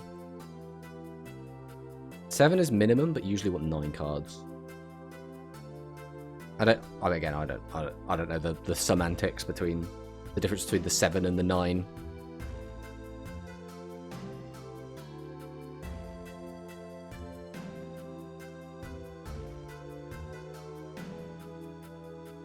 And there's the ad break.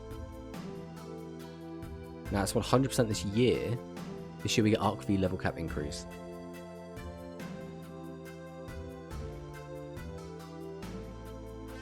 Oh, I mean, fingers crossed. 6 spellcasters, 2 Necro Synchron, 1 Necro Synchron target.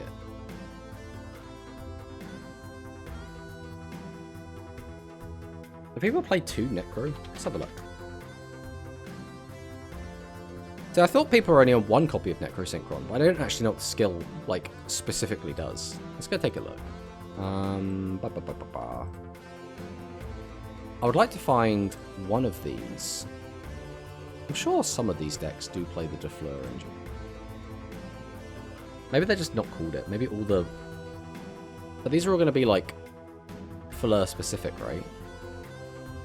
Look, Orcus Fleur. There's 3 of this. That's for surezies. 3 of this. 2 of this. And then...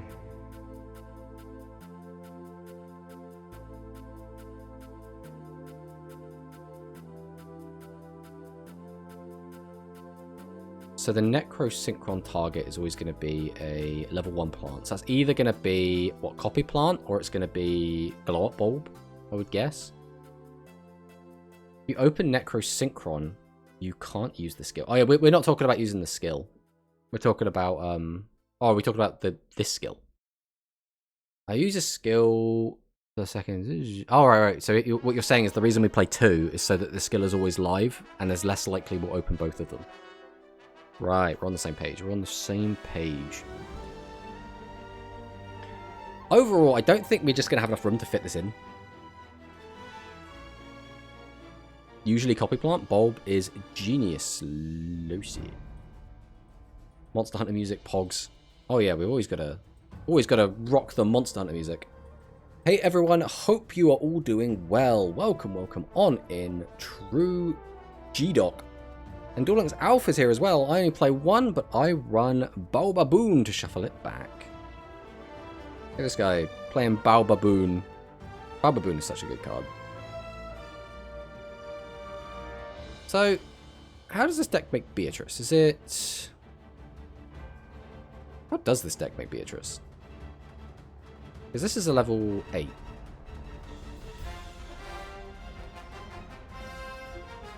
By using a Burning Abyss monster. How do we make this? I know everyone makes the Beatrice in, like, the zombie deck, but, like, what gets you the 2 level 6s? Or, like, cheats it out? People said you can put this in everything, but you really can't. I know for a fact that you can't put it in Witchcrafter unless we get the fusion, obviously, and still it will be brickiness. So I'm a huge Monster Hunter fan. My brain immediately picking up on Proof of a Hero. I absolutely adore Monster Hunter. It's one of my favourite game franchises of all time. I was playing 30-card FLUFFALS with plant support. Really fun to play. I think you overlay the Fiendsmith over the Fiendsmith fusion to make the Beatrice. Well, the fact we've dropped a Kappa there means I'm not sure how useful that is. I'm guessing we go Splendid Rose and then, like, overlay onto, like... Do we even have another 6? Do we have any 6s? Does this deck play 6s? It's all 8s. I'm sure there is a way. There's, like, some really obvious way to do it that I just don't know.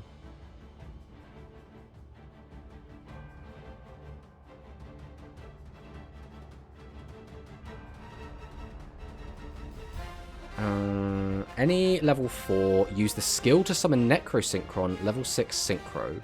Summon Copy Plant, right, Copy Plant's how we get there. That was the piece of the puzzle that I didn't see. We've done it, we've done it. What does my mod know about overlaying? You modulate the level with the skill, you modulate the level with the skill as... decrease the level of one monster on your field by up to 2. Ah, see, I just completely skimmed over that. So we can also make our 8 6s as well. That's pretty gross then. So you have just easy access to rank 6s and rank 8s. Now, obviously, you know, we're only using these 2 because they're like the best 2, but that's kind of gross that we can just do that.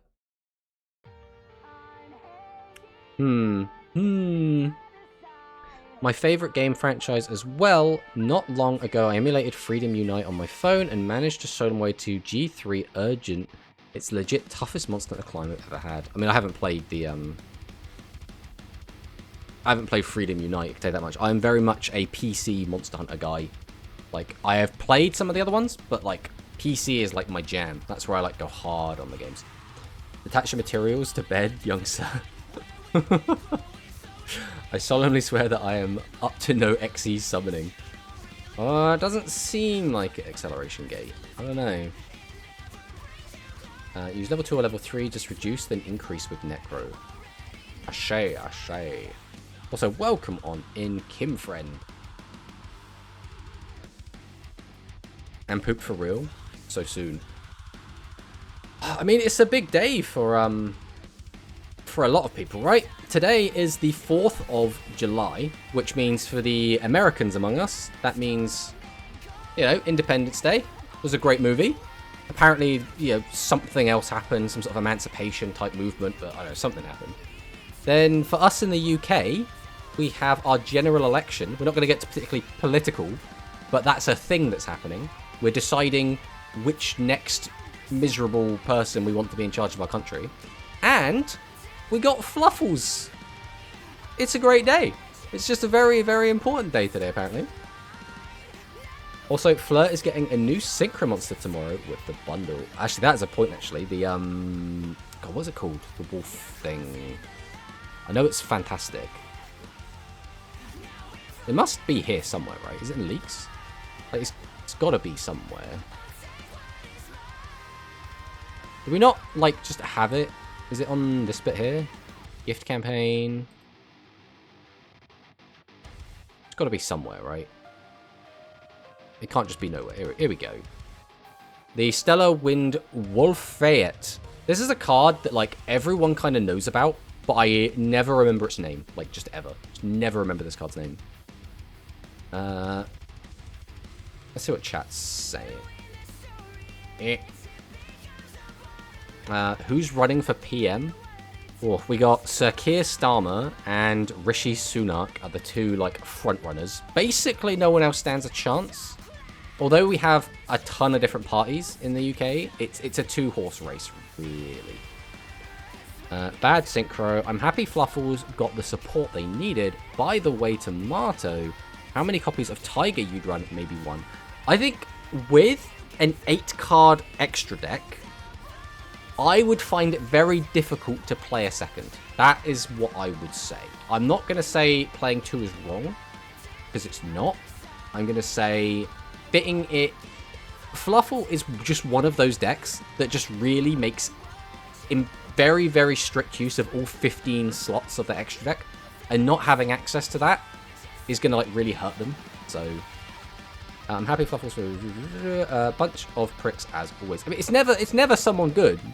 It's never going to be someone good. It's like the lesser of the two evils is what you pick. It's not bad. Patchwork 4 PM. Oh, could you imagine? How many copies of Tiger? Blah, blah, blah, blah. It's the wolf thing. Fluffal says so. Hello, Soramia. Welcome on in. I've seen it be used in Speedroid. That's it. It's bad, and that's why it's why is it limited 1? Let's have a quick read, right? So it's a level 9. So I guess you immediately could just play this in the Blur deck, as was previously mentioned. You can only control 1. It gains 300 attack each time another monster's effect is activated, while the attack of this card is less than 4,000. Once per turn, if this card's attack is 4,000 or higher, quick effect, you can shuffle both this card and all monsters your opponent controls into the deck. I primarily have seen this card played in Limited. I don't know about this card's like ultra competitive viability. It's a weird one because like against, for example, Fluffals, this effect goes hard, right? All of a sudden you have to change the order of play so that you like very quickly summon out a either Kraken or Cruel Whale to get rid of this so you can actually finish comboing off. So like it's a bit of an awkward one. Konami is scared. Is Konami Logic? I mean, Konami Logic could be anything, right? Banger song, by the way. Thank you. I mean, no, I didn't make the song, but I like it. It's good and flair. Yeah, I think Cruel Whale is a 2 of. Konami Logic, always stupid. They always pre-nerf the wrong cards. I mean, what else would we expect? At least Fluffals are playable now. So excited for Unchained. I am, again, really looking forward to Unchained. I'm still going to be the Fluffal guy. Don't get me wrong, but I will be playing some Unchained on the side. That is definitely going to happen. Yeah, it's always 2 evils, but to be fair, in Northern Ireland, it's the same, except they won't even show up to Parliament.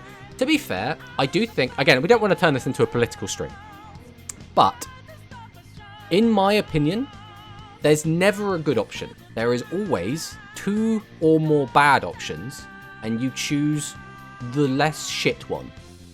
And I think some people get very tribalistic about it, where they're like, no, I need my guy to win because I want them to win. And then they end up putting them on a pedestal when they really shouldn't be. They're just like, again, still just the lesser of 2 evils. But the fact that they always hit the cards on release is such a stupid thing. Same with releasing support like months or even a year later. I think they could release things unhit as long as they are willing to do an emergency ban list like a week or under after it comes out. Because if you're stuck for like 3 months with a really shitty format because there's something really stupid that wasn't pre-hit originally, I think that's a horrible, horrible thing to have. Releasing support like months or even a year later, which took 2+ years for Fluffals to get more support. You need like 8 effects to be activated. Well, what is it? It's a 25, so you gain 300. So that's 5 effects. So it's the 6th effect is when it would go off, right? Since Sora's event and not getting out. I also feel like I'm the only one talking about this topic. Everyone else doesn't seem too concerned about it. What about hitting cards ahead of time? I mean, I kind of already said my piece on that, but I think Konami look at what has happened historically, and that is how they primarily base all of their decisions, right? They'll go, this was overpowered physically. We had to hit this at some point. Therefore, we either won't release those cards, or we're going to release them pre-hit, right? Literally have to choose the lesser evil when it comes to politics. It's all fucked. Completely agree. Yeah, that's basically it. True, tomato sauce. That exactly it. I'll keep from going further on.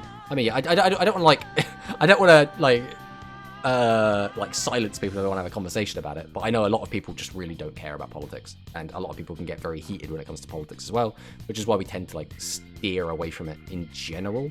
I like talking about it like as an outsider. I don't like getting into the nitty-gritty of like different parties and what they do and stuff, and like who I'm voting for and all that other stuff. Hitting cards and releasing support too long, that's why the meta always feels so stale. The only deck that can use it, I think, is Floor Plant, where you can spam Monster Effect and Plant Link at the beginning. Yeah. I'm not a big Synchro player in general, so I don't really keep up to date with many of the big Synchro decks going around right now. Obviously, Fleur is the obvious one, right? But I don't like Speedroid. I think is like the second popular one I've seen going around. I mean, I want to say a Sarctic, but that's because Shui has incepted that into my mind. Konami makes the most broken floodgate skills. Release Avian spell tactics. I mean, it has been eased up a little bit. In fact, we will talk about this just a teeny tiny bit, right? Since Sora did bring it up. There is like a new version of... Oh, we can't do Doodle Sesso, rest in peace. There is the new Ice Arc deck, which is interesting, but has just gotten a little bit stronger because now we can play 2 copies of Avian Spell Tactics. So although it's not released, we at the very least do have this option to play the deck like this. And if we wanted to, we could even get rid of the Swift Gaia and go for the 3rd Avian Spell Tactics. So like, now there is stuff we can do with it, right? Like, Agents was god horrendous. Yeah, Agents was such... I remember, I played a game against Agents, and... What was it? They interrupted a spell card on my turn using Herald of the Greenlight, which I don't even think is standard. I think that was just like a weird tech. Then, with 1 monster card, they did their entire combo. So they normal summoned, what is it, Agent of Creation Venus or whatever.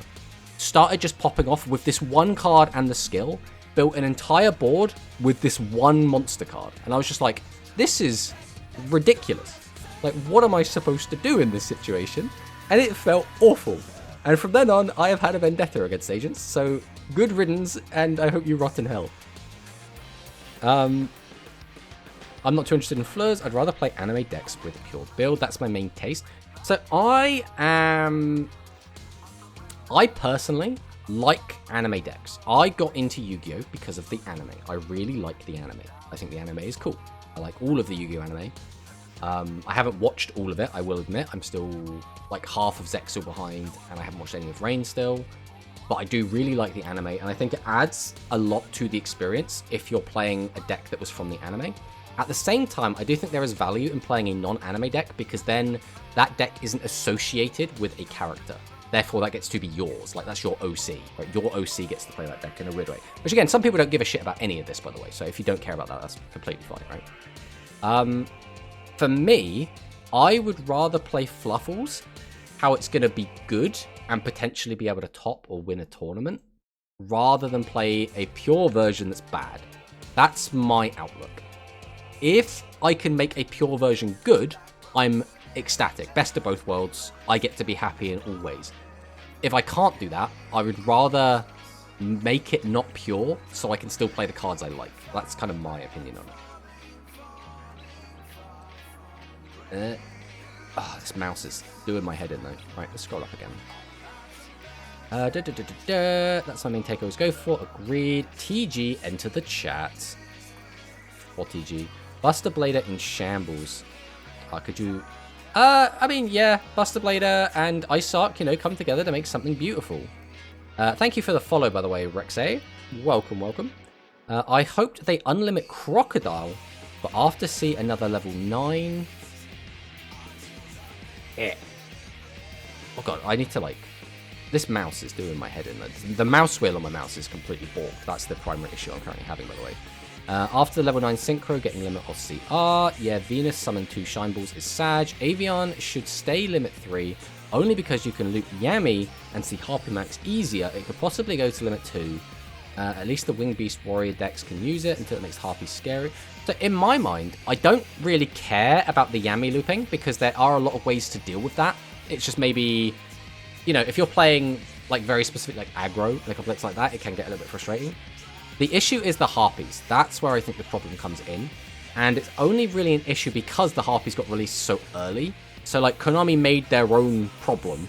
And now Warriors and Wing Beasts have to, like, pay the price. And it feels very strange.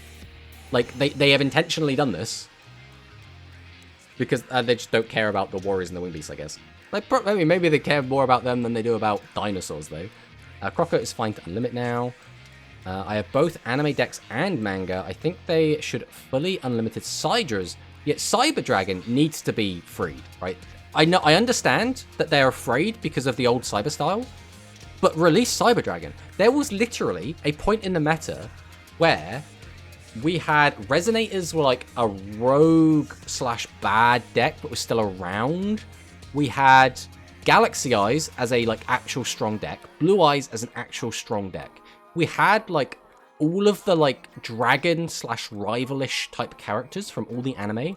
And Boral, I can't forget about Rockets, right? We had all of those type of characters all popping off.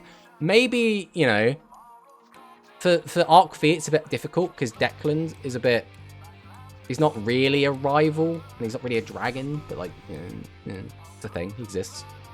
But yeah, they should very much release Cyber Dragon, in my opinion. They only put Overflow to limit 1, which really does change nothing. It's still the same slow deck with barely any support and no good skill. FLUFFAL can make rank 4 and fusion in opponent's turn. That's so hype. I mean, they can make a rank 4 on your turn and then use a quick effect on the opponent's turn. That's pretty cool. Rare cards in Rush Duel need to be collected. I just got Negate Attack today. Yeah, Negate Attack is a very, very, very important card. Right, I hope FLUFFALS will be more coggable now. I think... Alright, it's hard to say this because I didn't hit Cog, but I got to Legend with the FLUFFALS. I think if I'd stuck it out and played more often, because that's my main issue, I only play Speed on stream, and my stream time is split between Rush and Speed, so I don't end up playing a ton of Speed. Now, the limited amount of time that I do play Rush is very easy to Cog, because cogging in Rush is basically free, right? It doesn't really take much effort. Play a bit, you'll get Cog, right? Cogging in Speed is a lot more effort, so I'd have to actually try to Cog in Speed is the main issue I have with it. Hello, Mr. Tomato. Hello, Sakadetsu. Welcome, Pokemon in. FLUFFAL says so best deck. I mean, I hope so. I'm gonna play it. Hey, Tomato, you gave me a new idea for my Elemental Hero deck. What, Elemental de Fleur? Hey, just back home and sit in my chair, so yeah. Konami is really bad with ban lists. It's like, at least get rid of Floodgates, but come on, 3 older archetypes. You forget Kyber create Duel Links so he won't nerf Blue Eyes. I'm shocked Cyber Dragon still hit, making it even older than Witchcrafter. Time to try FLUFFAL and Duel Link book. Maximum McCule's Dragon, lol. Maximum McCule's. Maximum's like Maximum, lol. I don't play Rush, I only play Speed. I heard there is Cyber Infinity Dragon. I don't know if that's legit. I mean, Cyber Dragon Infinity would be really cool, but I think, again, it's one of those cards that Konami's scared of, and they're like, we can't do it. It was so good in the TCG, we can't release it. And it's like, no, it'll be fine, just bring it out. Give it a cool skill as well. Now you will cog with FLUFFALS. Well, probably going to give it a go, right? Times 2 box at least. I play both, and they are so fun. The skill already helped consistent. Now I'm all fired up. Buster Blader best deck trust. Now, Sakadetsu, are you going to assume we're talking about the Speed Buster Blader deck? In which case, I don't really know how that's going to work, because outside of the Buster Lock, I'm not even really sure what the Buster Blader deck does. Cyber Dragon Infinity going to be Limit 1 bundle, if anything. But, like, just release it as a Limit 1 bundle then, that's fine. Well, yeah, if we get Infinity, Raid Raptors will be so back. Of course, with Speed. I mean, you never know, right? Buster Blader has just come out in Duel Links and has been doing okay. So you might have been referring to that. Soul Shave Turbo. Buster Blader can only beat Blue Eyes and lose to every other deck. I mean, that's not too surprising. That sounds about right. But even then, does it even beat Blue Eyes? Yeah, it gains some attack off of it. Like, because what, you can, like, negate their effects or something, right? All dragon monsters control to defense position. Ah, see, now that might cause an issue, right? If they can't change their monsters to attack mode, that might make it so they can't win. Just had a thought about that. But you could also just spam a load of guys in defense to make, like, ding, and try and win with just like that. I don't know how viable that's going to be. Be caught within our deck, Dark Cavalry effect, just want Yuri and Starving Venom along with the rest of the Predaplant support to be added. Predaplants are going to be really cool when they do come out, that's for sure. Just because, like, there's, like, little Predaplant engines you can put in other decks, and I think that's probably one of the reasons as to why we haven't got them just yet. Because, again, Konami hate it when we do that. They're like, stop putting different archetypes together. We want you to play pure archetypes only. And it's like, yeah, but we're cooking. Let us cook. And beat Rocket Tachyon in every Dragon deck. Please, Konami, give Yuri on my birthday. If I choose Rainbow Neos to Divine Neos, I choose Rainbow Neos. Yes. It's all I want, but we get mixed with DM so we can make more stuff. I don't want Yuri to come next year. Let's face it, Yuri's coming next year, right? We should rip that band-aid off right now. Either that, or Yuri will bring the level cap increase, which, again, potentially is this year, right? Not really. The skill had the support not too good. I think Rainbow Neos is more powerful than Divine Neos. Give me Yuri this year. 3 Lone Fire Blossom, let's go. Should we have Lone Fire?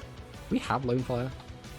I don't know what you'd play Lone Fire in, even. We do have Lone Fire as a UR from Boral Sword Slash. So it's quite a recent. Yeah, May 2024. Yeah. Good to know.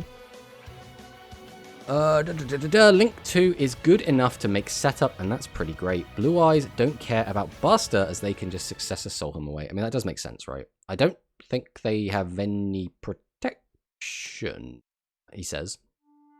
How far did you make it in Angel Cup? We bricked 2 games in a row, Quantum. It did not go well.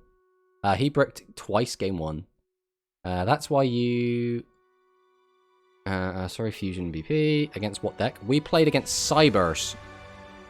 Which, you know, yeah, chat's got to be covered. I don't need to say anything. Maybe Yuri December then. Yuri's a Psychopath. Maybe we have Lone Fight in the latest main box. Going to really be really good Predaplants. We got no choice. Maximus Konami's decision.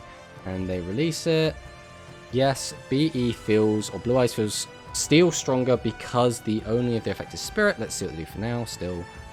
So, Quantum, if you are still about, my question is, do you have a Fluffle build? Have you been cooking at all, Quantum? I need to know. As a Fluffle enjoyer, I need to know if you've been... You don't have to tell me if you've, like, come up with anything. I just want to know if you've been cooking.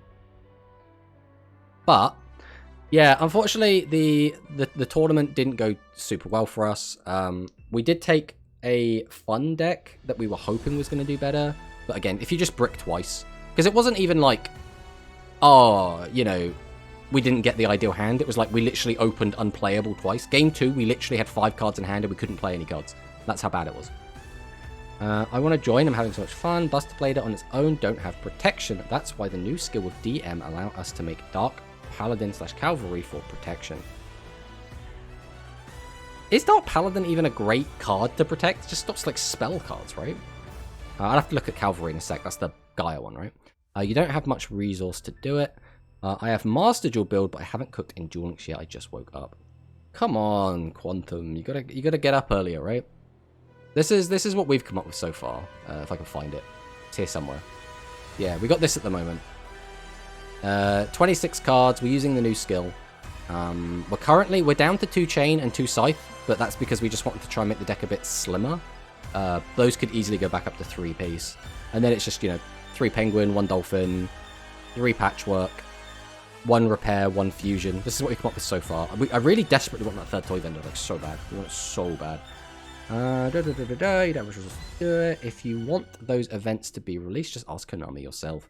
I mean, all you can do about that then is just slam it in the old surveys. What else can you do, really?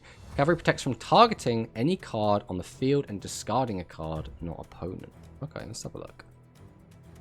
For the Cavalry.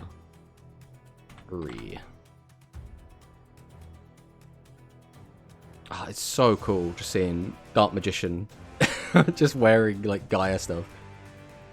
Yeah, I do recognize this card. I have played against it a couple of times, but it does not come up very often. Okay, so when a card or effect is activated that targets a card on the field. And then Paladin is just discard negates spells, right? Yeah. So we have just spells and just targeting? I mean, that's not bad, right? But is it great? I don't know. I want to help. I don't know how. A lot less useful than you'd think. Dark Paladin negates spell and Dark Cavalry negate from targeting. Still bad. High Quantum, How Tournament. When Quantum is live in my timeline, it's already 5 in the morning. I mean, unfortunately, that just happens, right? That's just time zones being gross. It's pretty damn cool, but deceptive. Well, we are in a spell meta. All right. We are in a spell meta, right? I'm not saying we're not in a spell meta. I'm just saying there are a lot of monster effects going around as well. And even right now, a lot of decks are able to make use of Dingirsu, which, again, to be fair, saying that you have to have a way to out Dingirsu is unfair, because that card is ridiculous, right? It just lets you non-targeting, non-destruction removal, which barely anything can interact with. So maybe it's an unfair judgment to say that. Fluffle ratios would be hard to figure out. Yeah, that's kind of how I'm feeling about it as well. I want to definitely just like play it. I want to get my hands on the cards and test it. That's what I want right now. Negate success. The other issue is that because we're not at a high rank, because I'm going to be building this on my speed account, which means that's going to be all the way down in rookie rank. So I have to climb all the way from rookie to get to like legend, and then hopefully cog eventually. But I'm going to be like, you know, free games a lot of the time until we actually get out this, doing something, testing for realsies, I guess. Negate success assault and we win. Nope, they will fusion. Yeah, it's an awkward one. I'm not sure I have a lot of... But again, everyone already knows this, but I am a rush guy. I'm not a speed guy. Therefore, anything I say about speed is to be taken with a pinch of salt. I'm not an expert. But I personally don't think Buster Blader looks super intimidating. That doesn't mean, obviously, people won't be able to win duels. It could be like a really cool rogue deck. Some person made a Fluffle Fleur Orchest Pile. But, so my question would be, Shui, is that actually, like, is it a Fluffle engine or is it a Fluffle deck, right? Like, is it actually Fluffle or is it just, like, Patchwork and Toy Vendor and Bear, right? You are a bloke, a top bloke. That's why I lurk here. Well, I appreciate that, Acceleration Gate. Some person more like this guy.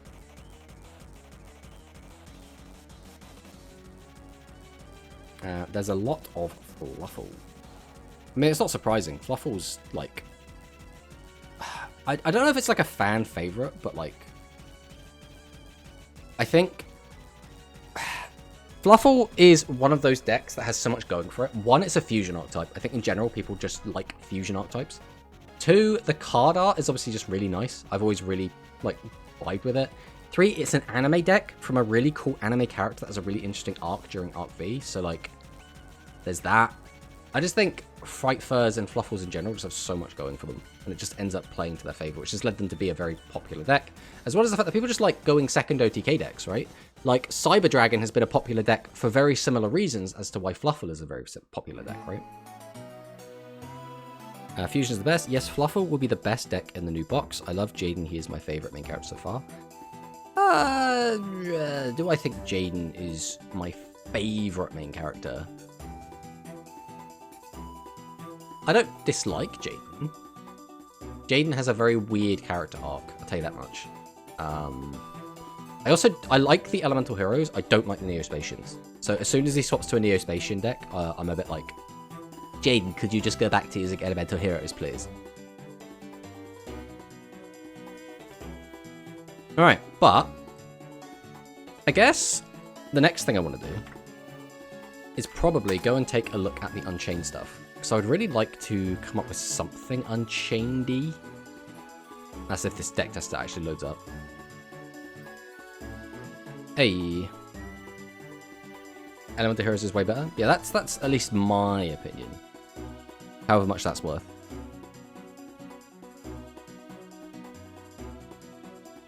Alright, so let's take a look at some of our Unchanedy stuff. So obviously we're playing this, right? Playing this, we're playing this, we're playing at least one of this, we're playing at least one of this. Probably, I don't know how many souls we're meant to play. I also don't know how many twins we'd play. Probably play some number of this. Escape is so good. I don't even know if we play this, to be honest.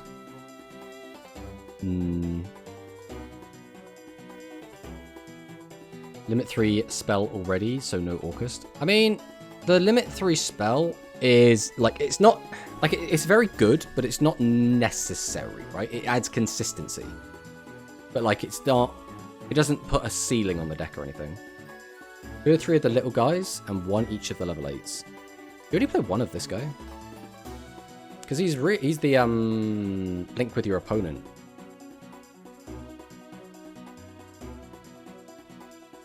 Well, I suppose you can summon from the graveyard, right? The hand or deck. How do we reuse him?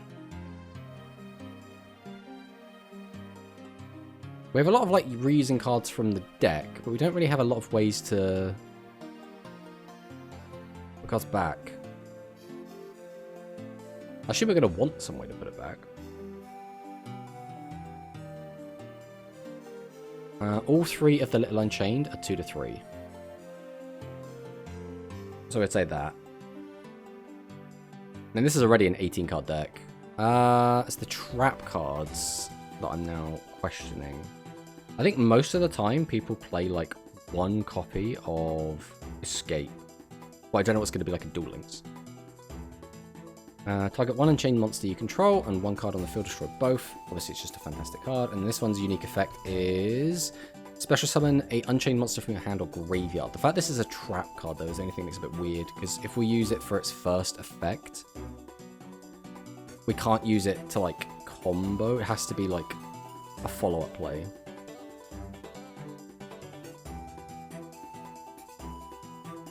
You can play 1 since it's searchable. That does make sense. I still like the idea of drawing into it, though. Because, like, it's one of those things where you get into a weird logic where, like, it's like, do you play 3 Chain because that's your searcher to get Patchwork, or do you play 3 Patchwork because that's your searcher to get Chain? Like, it's a weird... Or do you play 3 of each, and then they can just search each other willy-nilly? Because you can use both of them to search other things, right? Like, Chain can search Fright for Fusion or Repair. Is it called Repair? It is Repair. And then, obviously, Patchwork can search out Sabers or Scythe. That ends up being pretty good. Season 4 and GXG and holding back. Yeah, we're just... just dropping that in. Yeah, I don't really know what the trap ratios would look like. I also don't know what, like, a mini package would look like. Because the original package that we'd be seeing would just be, like, 1 copy of Shavara. Obviously, 1 copy of Shavara doesn't work here because we don't have it. Repair, you usually send it to grave with Whale. Yeah, I mean... Yeah, that is, like, the primary way. But if we needed to, we could just add it to our hand, right? That's my point. You can use... If, for example, we activate Patchwork already once this turn, but then we get an activation of Chain, we can search for any of the other Frightful cards to put it into our hand.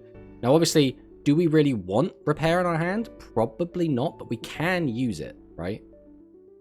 Now, the downside is that if we do use that first effect, we can't use the second effect on the same turn, which sucks. But it's at least an option, right? It can be an extender. Because this... When we banish it, we get to special summon a Fluffal Edgit monster from our hand, which is, you know, extending. But if we use the other effect of it, we still get to special summon a monster, but it's from our graveyard, so it still extends in the same way. So if we do activate it from our hand, we can then use the other effect on the following turn. Obviously, we're not really playing for the following turn, but sometimes it'll be better to do that. And that's one of the reasons I really like the Fluffal deck, just because it can be so versatile. You can use a lot of the cards in a lot of different ways. But yeah, it is always going to be the primary send-off of Cruelwell, right? I think the issue is we don't really have a lot of, like, room to put fluff in to just send with Cruelwell. I also don't know if I'm actually going to bother keeping Sabertooth in it. I think the extra deck might be too tight for Sabertooth. I like Sabertooth. But Sabertooth is really good for hitting like 8,000 damage, right? I don't think we need Sabertooth in here because we're not trying to get to 8,000 damage. I'm sure you play 3 Escape and 1 copy of the other trap. So you're saying these ratios. You don't play Frightful Jar. Frightful Jar is very slow. That's the issue I have with it. Well, you can add an 8th extra deck card. Yeah, we haven't, like, finished it yet. I'm trying to work out what we want, because what I want is I need Link 2s. That's what I want. Where do you view this box? I don't see it at the Leaks tab. The box is in its own little section. So if you come down here, Destroy the Phantasm. So you just, like, down here. Just on the front page. You can dump it. So, yeah, I want Link 2s, right? But I want a Link 2, ideally, that does something. Because the idea is, a lot of the time, you're going to do like a dog into sheep, put dog back in hand, summon out chain, Link off, because you want to extend, right? Sabertooth, it good to OTK and TCG, but Duel Links, I'm not sure we need it. Yeah, that's basically what I'm saying. But the issue is, the Link 2 I want to include is Cross Sheep. And I don't have Cross Sheep. And I don't know if there is any reasonable substitution for Cross Sheep. So I feel like I'm just throwing in Limit 2s just to basically trigger Chain, which feels bad. I don't think I can think of any Rank 2 or Link 2 that does something useful on the first turn of the game. Like, do any of these, like, that are generic, or like, you know, or Fiend, or Fairy specific, do any of them do anything on turn 1? Because, like, even if we put in, like, Brute Enforcer, which is, like, an okay to get cards out. Unzip Pentastag.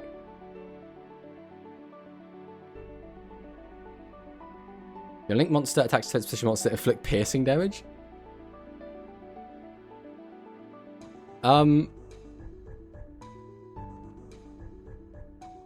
Is it super good on turn 1? Other than, you know, again, it's just a generic Link 2. Because it doesn't seem good. Like, it's one of those things. I think the best card I've actually found is Heater. If I can remember how the hell to spell it.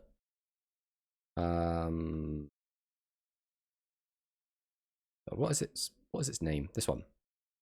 Heated, double I. This is the best one I've found, but it only works with fire monsters. So it's like, it's so awkward. No, it's to go second. Right. Well, going second, we've got a lot of good options. The problem is going first, we have, like, no good Link 2s to go and do. Hey, Cashbuck. Welcome on in. Thank you for the follow. And that is a goal met. So there we go. And also, this music's just... Thank you for 400 followers. Whoa. My name is Cashtira Meme, if you're wondering. I see. Cashbuck though. Instead of Cashtira. Yeah, I just want... I want a Link 2 that, like, draws a card. Or, like, puts a body on the field. Or does something, right? That's what I want. And I feel like Konami is very specifically just avoided doing that. They're like, no, you can have Link 2s that are very good aggressively, but aren't very good passively. And I'm just like, yeah, but can I have something nice, please? Like, none of them just do it. Like, I want Cross Sheep. That's what I want. I want Cross Sheep.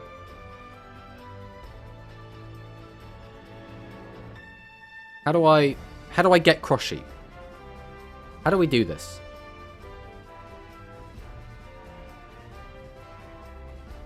Like, I mean, Lanfarinkus might as well be in here for turn 1.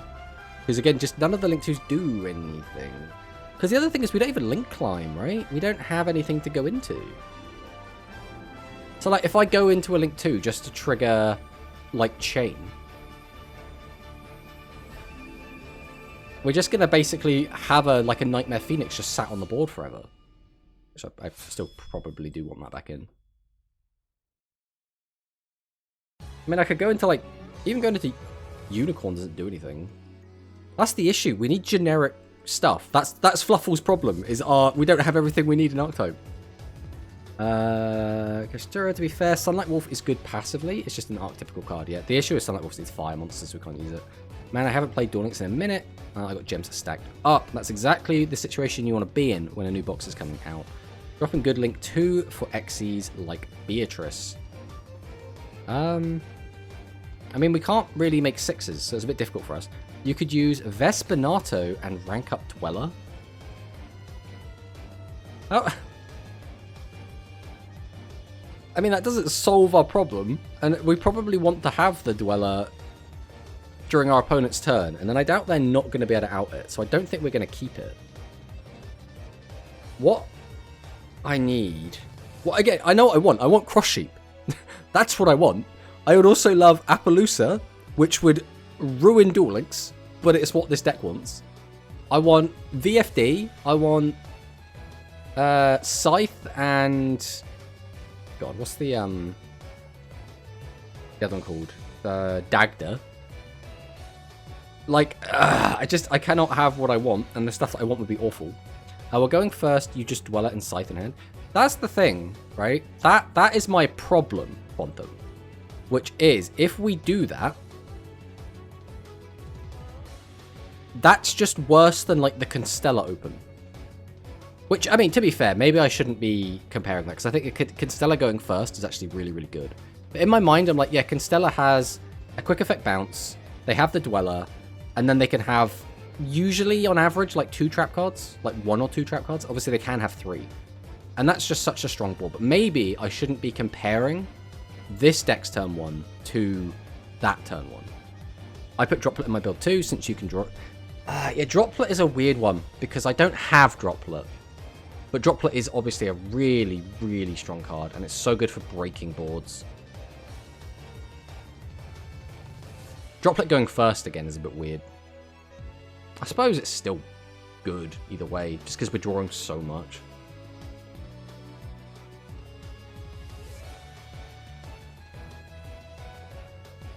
Just put Necrofusion, and then play 3 Whale.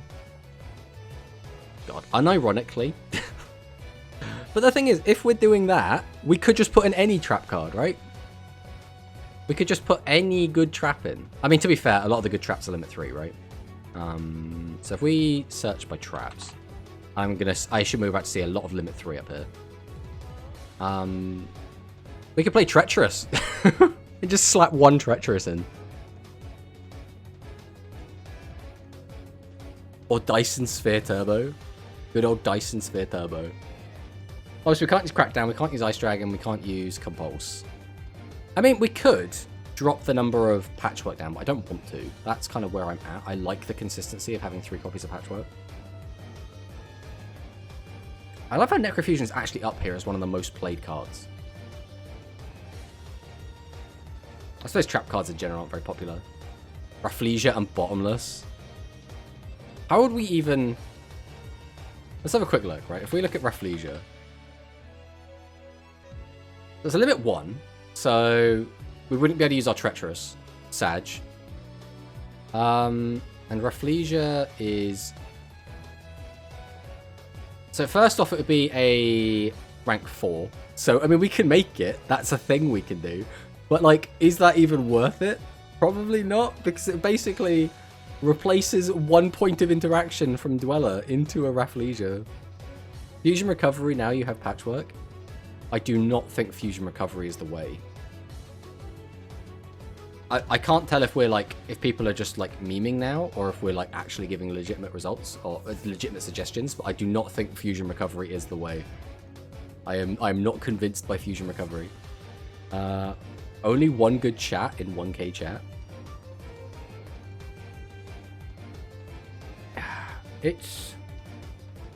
I think the problem is no matter how much I theorycraft, until I've actually tested it and I get my hands on these cards, it's going to be impossible to actually know what feels good and what feels bad. Orcust Fluffle de Fleur. In my mind, I'm just like, if you just take the Fluffle stuff out, the deck's probably better. But who even knows? I'd still like to come up with like some sort of Unchained list here as well, but like how do you fit more cards into this? It'd have to be such a small Unchained package. The Unchained cards are also going to be really weird to fit in, because you need to pop them with effects, which means they're going to have to pop each other, or you're going to be using Cruel Well to pop them, which is super awkward.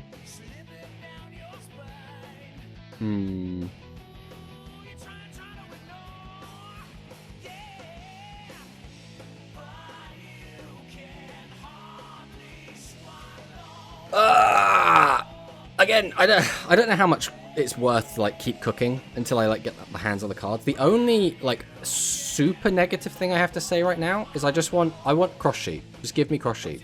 I need a Link 2 that does something. That is cross sheet would make me so happy, but we don't have it, so I have to just make do. But there's just like nothing good to include. Because what's the meta looking like right now? Right, if we go to the tier list. So we've got Borrowlink. This is a dark dragon. Shadow is more dark. Blue Eyes is light. Fleur is all over the place. The four mages, these are all darks, right? I'm sure these are all darks. No, they're all mixed. They're all over the place. Fire, dark, light, earth. It's a little bit surprising. We've got Mayakashi and zombies. I suppose the other thing is, does anyone think this box is going to shake the meta up at all? Do we think that any of the new decks are going to be able to break into the tiers? Because, like, I would like them to. I think Unchained probably has the best chance, just because Unchained historically has been a pretty powerful deck. Live and Learn is such a tune. Oh yeah, Live and Learn is so good.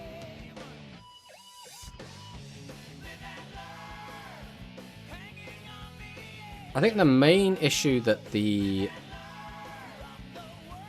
Unchained deck's going to have is not having a skill. Well, I'm also out of the Angel Cup. Oh, no. Well, Twitch Pro Fear is playing against Gozu, so that's just a machine match there.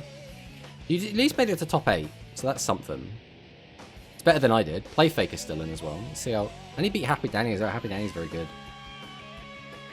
Thunders. Well, you at least won... You won what? A game? And you 2-0'd your opponent. I don't know what the guy you were against was playing.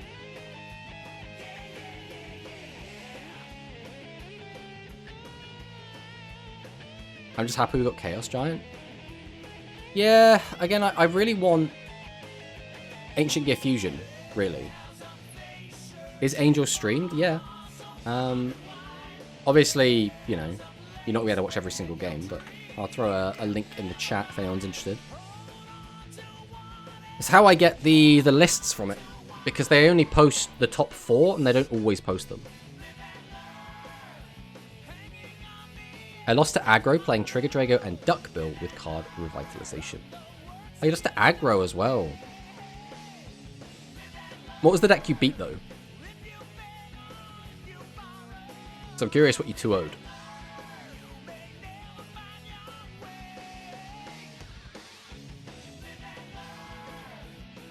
Alright, all things considered though. I beat Machine. Alright, cool. At least, like, Machine isn't still just taking names. Although, to be fair, again, we are going to see a double Machine here, right? So top 4 is going to be a Machine. So this is Aggro. So Aggro's made top 4, that means. I don't know what Playfake is playing.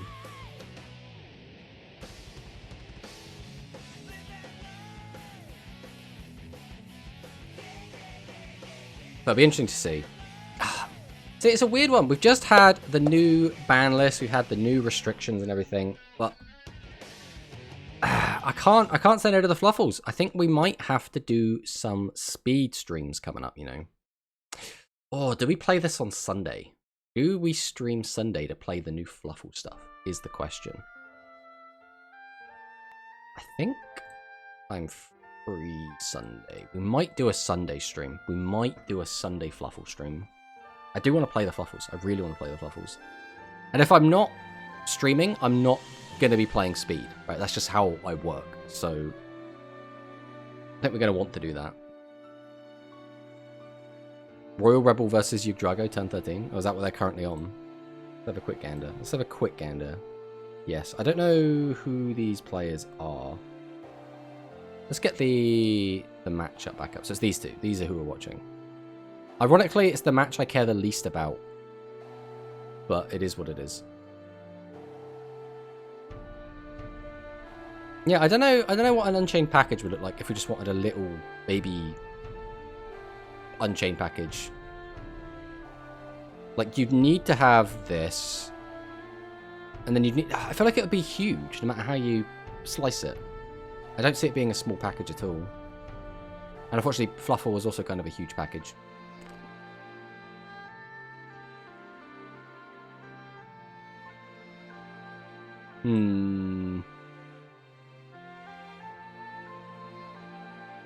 What is this? Why would you want these 100 box chips? What? Does anyone get these bundles? Small package. Like this I get. This I don't get.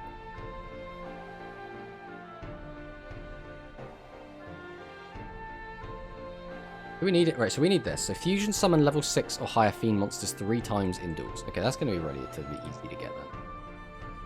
Alright, well... I don't think there's really much other cooking to be done, right? We've got a Frightfur list that's looking kind of good. Unchained, again, I think it's probably going to be fine. It's literally the same as 15 packs, so you get 100 box chips for free. Ah, well then why not just... Why put it in a bundle? Why not just give you 100 box chips when you buy 15 packs? I don't know. It seems weird to me. Alright. I think now it might be time to actually play some... We might play a little bit of Yu-Gi-Oh! Today. We haven't actually played, right? We played... We bricked 2 times against our opponent in the Angel Cup, and that's all we've done today. That's literally it. It's an additional sale. So, oh, is it cash only, or is it gems? Because if it's cash, then, like, yeah, it makes sense to me. Yeah, for now we're going to jump in and play a bit more of the Rush, because realistically, after today, we're probably not going to be playing much Rush. We're probably playing tournaments, but on stream, we're probably going to be playing a lot of FLUFFALS in, like, the coming weeks. So, we're going to see if we can't play a little bit of Rush until then. Both, I think. Okay, okay. I don't even know if, like, I might just be capped on box chips. Well, mind you, it'll be on my speed account anyway.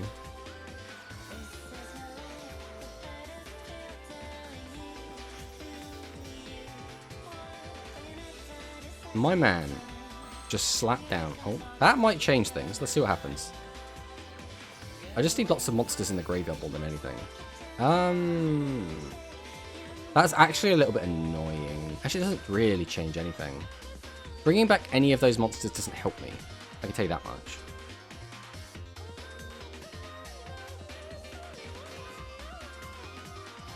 So we're going to set. We'll set. I think we set this. And then we're going to lose 400 life points. Oh, only 100 life points. Heck yeah. I'm going to cog with Monkey. I mean, I wish you luck doing that, Manicust. I'm sure you can manage it.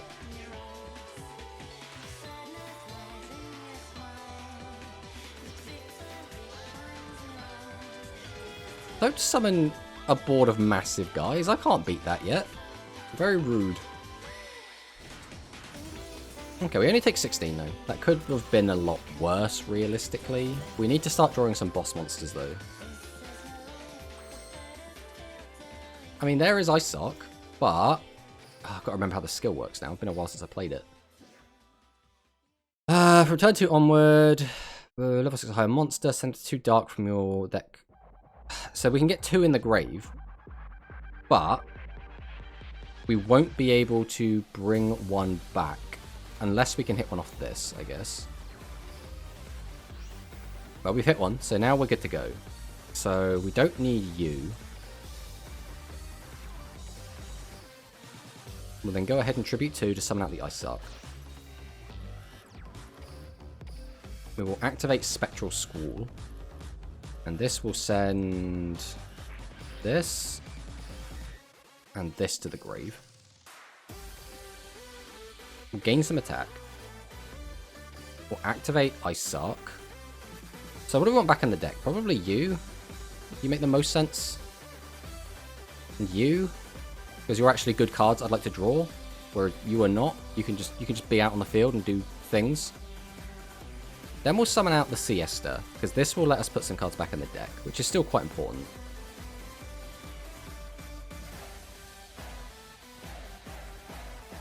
It's kind of an awkward, like, selection here, but we'll just do this. We'll flip this down, set this, go to battle, we will swing over this, swing over this, and swing over this. Then we'll see what he's got. Let's see what our opponent has for us. Harpies can't deal with back row anymore. I mean, all he needs to do is draw the Ghost Cyclone. Do you prefer Rush instead of Speed? I really like both, but yes, I do prefer Rush. A big part of that is because I prefer simpler formats, which is why I always like trading card games when they first come out. I mean, this hand exists. I guess we'll flip this over. Go ahead and get rid of that. We can put a card back on top of our deck. Do we even want anything on top of our deck?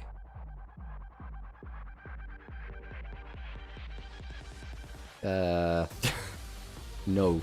I think we're fine. I don't really need to do too much else here, right? We could just go for, like, that as a play. We don't really want all of these big guys in our hand, so we're going to summon this. We'll activate this, because ideally we want to hit... Well, not that. Boost this up. Then we're just going to tribute this out, I think.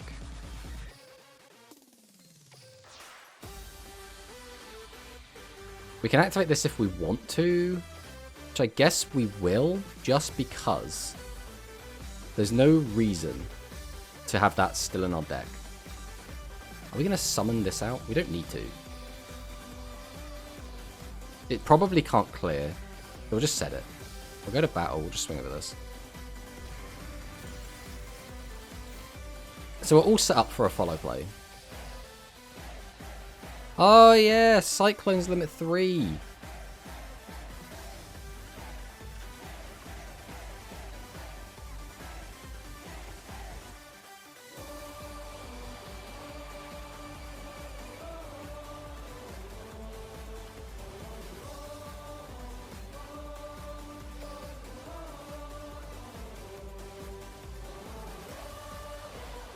Yes, you're absolutely right, Manicus. Cyclone is limit 3. The reason I keep forgetting it's limit 3 is because Cyburst play it at 1 anyway, because they don't give a shit about their limit 3 card.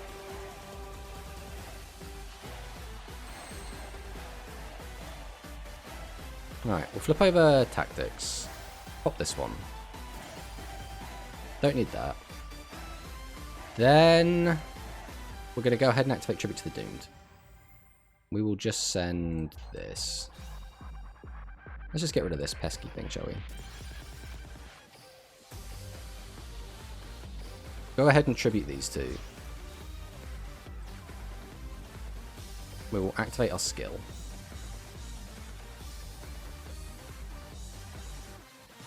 I didn't even want to do that. I don't know why I sent that. And I meant to give that the attack boost. We're just all kinds of misclicking today. That's fine. Boost you up. Set. Battle. Swing in. Now, are we going to leave him on 1,000? No, we're fine. We're fine. We didn't need that boost anyway. Who needs the boost? Pet set. Yeah, it doesn't matter if we've got... Really, we should have been able to attack over it anyway, because we should have gained 1,000, but we did have the tribute to the Doom, so it didn't matter. Alright.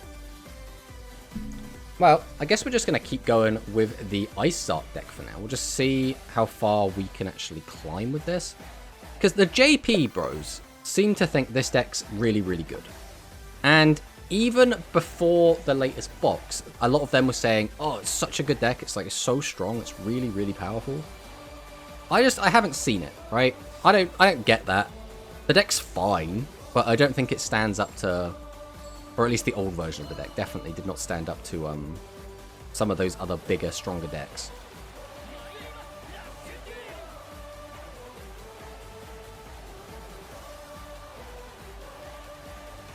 Alright, let's see what our Luke opponent has for us.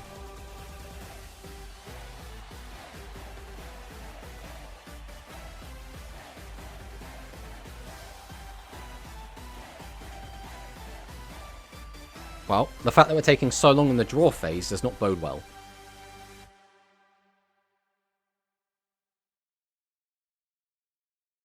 Let's see if our opponent has anything for us here.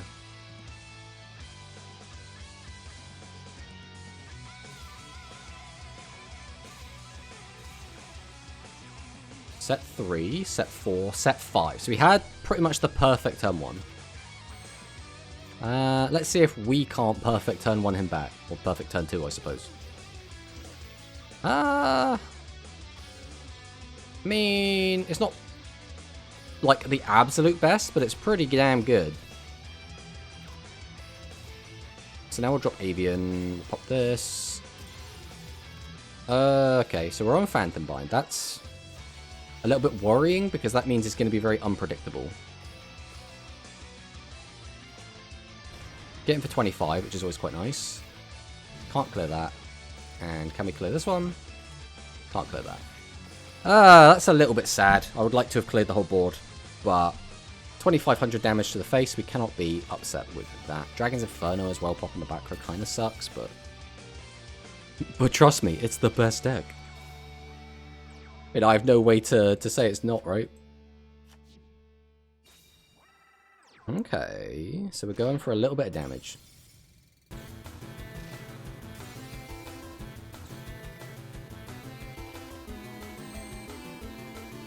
We have drawn, like, such a weird combination of cards here.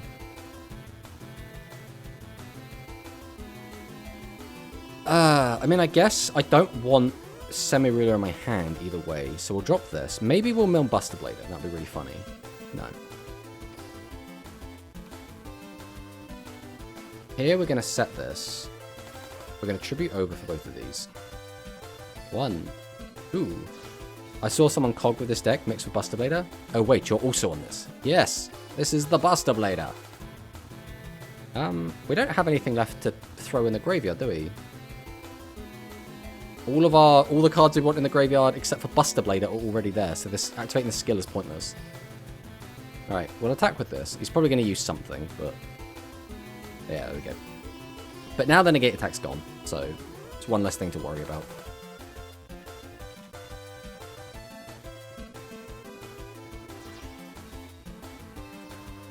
That's fine. Don't really care about that.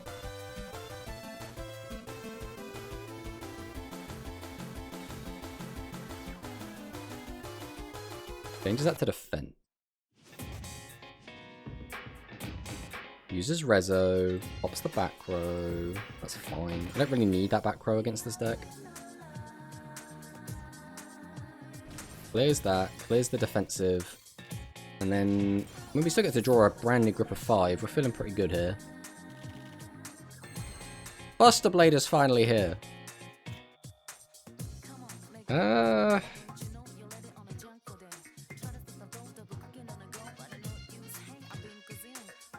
guess we summon this. We will activate your effect. Ah, don't mill my Ice Sark, that's rude. Then we're going to summon out Siesta Torero. I want to put cards back in the deck, so we are going to do this. I want you back in the deck, I want you back in the deck, and I want you back in the deck. Then... So we have Piercing anyway, so I guess flipping either of these down doesn't matter too much. Then we're going to activate Avian Spell Tactics. Pop that. Oh, I probably should have put Ice Arc back to the top of my deck, really. Yeah, we're fine without doing that. That's right, it's little growing pains. We'll get there. Normal summon this. Activate the effect. No, don't scoop! I want to kill you!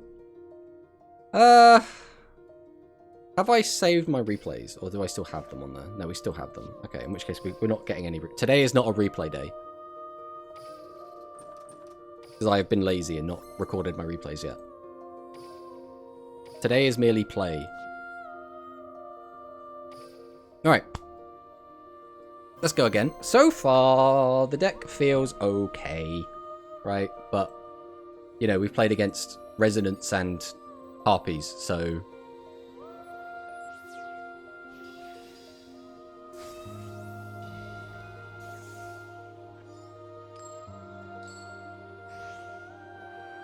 Alright, let's see what our opponent has for us. This could be Machine, this could be Aggro, this could be Vulcan, this could be SAR, this could be Overlord. Let's see what our opponent has got for us today. Was that 2 Buster Blade? No? Because you can only play 1 Buster Blade?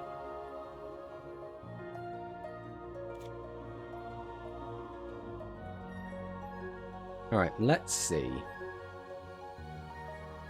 what he does. The most common deck that we'd probably see here would be Overlord. That's what we expect the most. Set 5. Okay, not the perfect open, but a pretty good one. There's Buster Blader.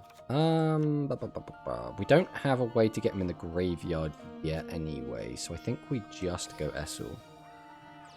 We just want to hit any monster, really. Ugh. Double spell. Double spell. Of course, double spell. Why wouldn't it be double spell? In which case, I guess we'll set. Go ahead and tribute these out to get this. Normal. Normal. Activate the effect to get piercing. Spectral Squall. Send this. And this. I probably should have actually not sent the Gaia.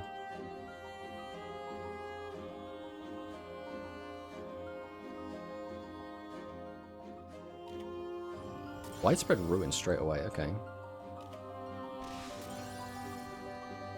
Okay, so it's just machines then. Unfortunately, this is not the greatest open.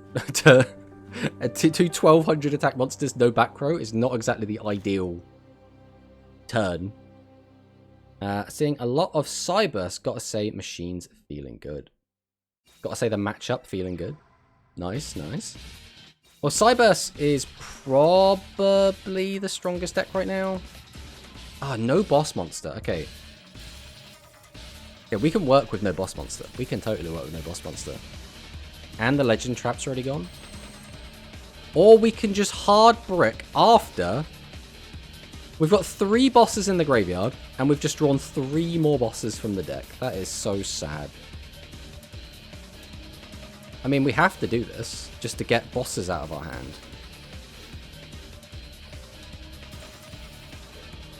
I mean, this is probably an eagle, so we're going to try and clear it. That wasn't eagle. It's still worth clearing, though. Man, we were in such a good position, and then we just drew, like, utter garbage. Is that every... That is every boss in our deck, right? Or are we on 7? No, yeah, we got 1 more Ice Arc. We have 1 Ice Arc left in deck, and that's every single boss.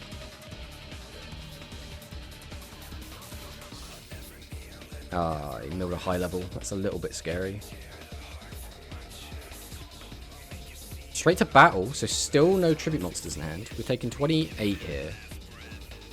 We've still got 3 back row to chew through. Chances are he has a lot of back row hate back there. How? How? How? I just want to play the video game. I just want to play the game.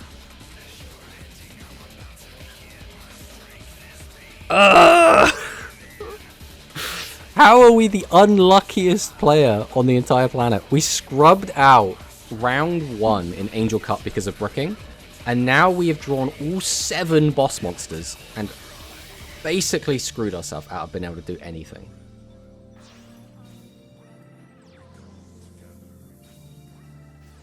Barrage. Yeah, this is over. Let's go next. We know we're dead. Oh my god. I really am like the unluckiest player on the planet. Like, what am I supposed to do in that situation? I mean, to be fair, like, we're inviting it on ourselves playing it. When you open 3 penguin, 1 wings. Hey, you can still make Duello with that. Wait. Can penguin... I'm now second guessing myself. Can penguin summon penguin? Or does penguin say it can't summon penguin? Except Fluffal penguin. No! You could make a link to. You can go Nightmare Phoenix Pass. You're having bad luck today. Yeah, I mean, it happens. The thing is, I don't want, like, perfect luck, right? I'm not like, oh, I need a god hand or it sucks. But I'm just like, I just want to open playable. It's like, this is also not great. I think we still try and clear. Worst case scenario, like, we might lose our guy, but if he uses back row, like, yeah, we got Recital out of him, which we'd had to get out of him at some point anyway.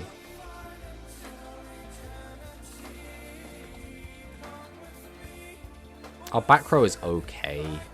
And he doesn't have a good way to pop our back row. So I think we should be fine here.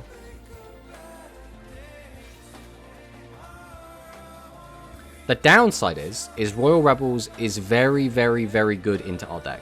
Like, this is like the counter to our deck. He's playing Hell Tuning Invasion. Okay. I've got to remind myself what this does. All face-up monsters become 2 monsters in your opponent's field. If you do, make those face-up monsters become level 4 to the end of this turn and change face-down to face-up attack position. Okay. Yeah, we'll just take the 37 here. I don't think it's worth using.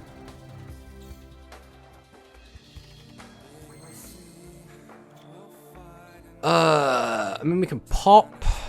It comes down to what his back row is, I guess. These don't really accomplish anything, is like the primary concern here. Right, let's summon out Piercing Samurai. Then we're going to summon out Speedy Performer. Then we're going to activate Speedy Performer. That's really not what I want to hit. Then we're going to summon out Witness of Dragon Destroyer, activate its effect. Then we're going to Tribute 2.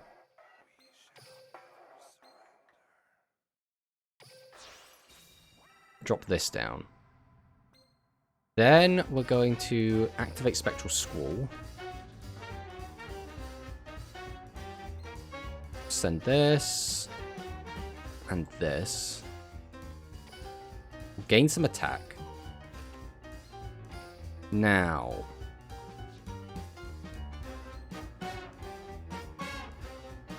I guess we just summon, right? Like, what else can we do?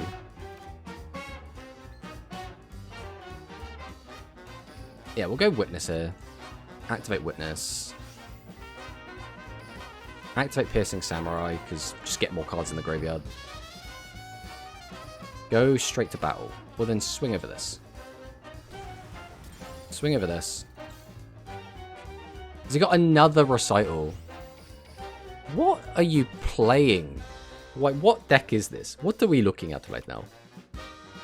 Just came in. Is this Buster Blader Isark? Yes, this is. Welcome on in, Big Man Neo. Unfortunately, we have been having a bit of a bad luck streak. We're trying to get things back on course, but... So he's going to use Hell Tuning Invasion. This is probably going to pop our whole board, which is fine. We don't mind losing the whole board.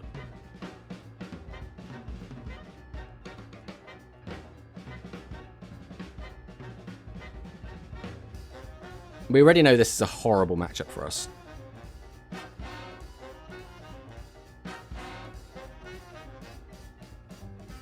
My rush deck looks so vanilla. I mean, that's fine. You can have a vanilla rush deck.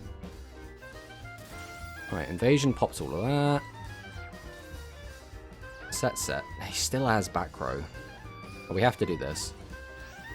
There's Gaia into the grave, which means we now sort of have the graveyard set up. We're only missing Buster Blader.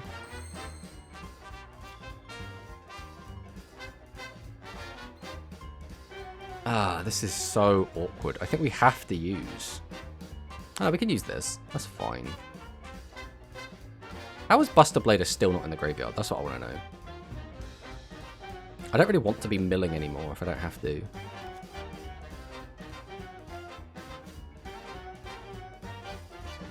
How do we want to navigate this? We're going to use this on that. We might do that on that.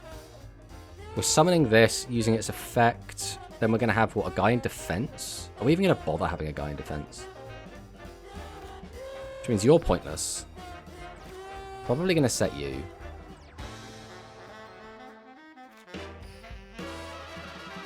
Going to tribute 1, tribute 2, drop down Ice Sark, activate Ice Sark's effect. We'll put you and you back in the deck. We'll bring this out. Then we're going to activate Talismanic Seal Array. Put back 1, 2, 3, 4.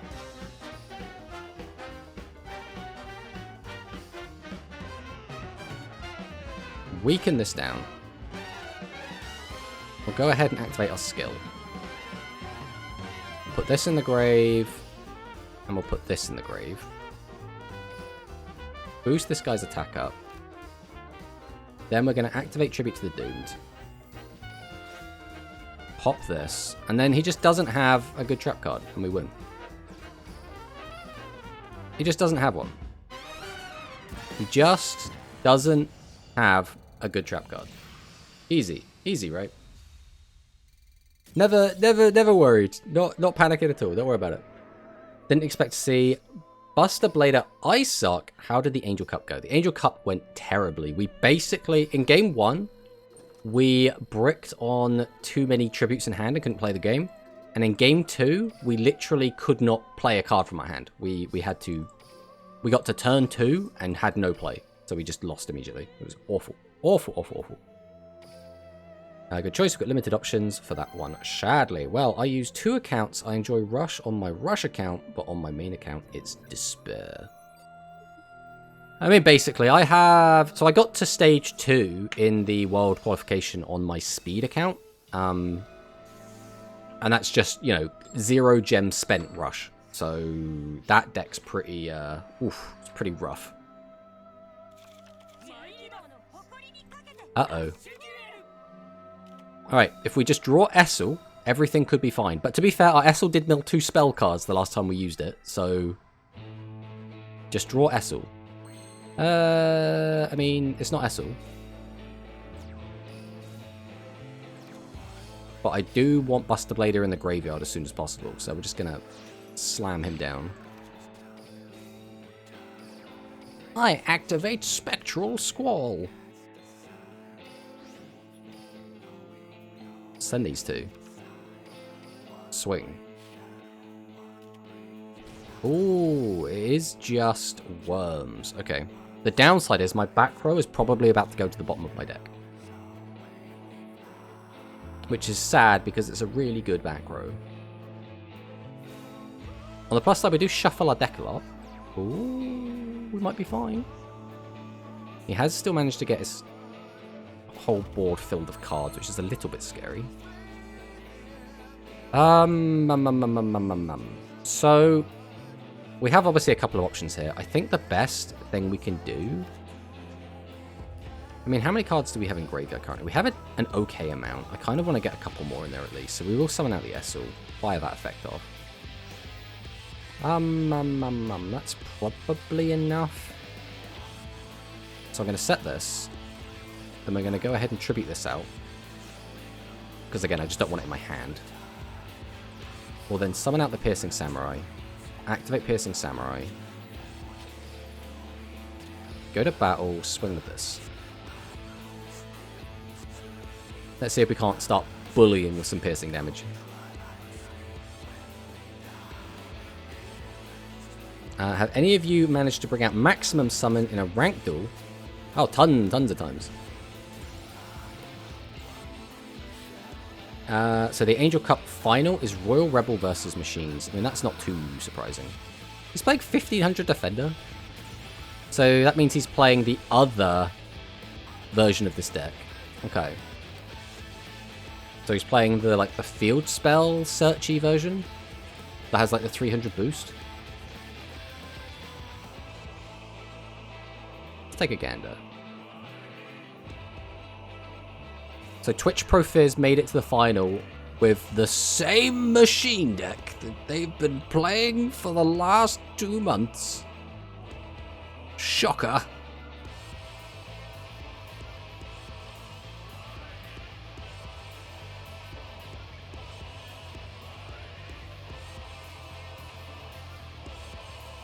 Where are we going with this?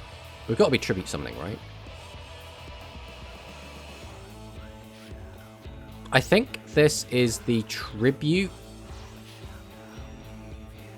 Yeah, okay, this is the trap all in on thingy deck.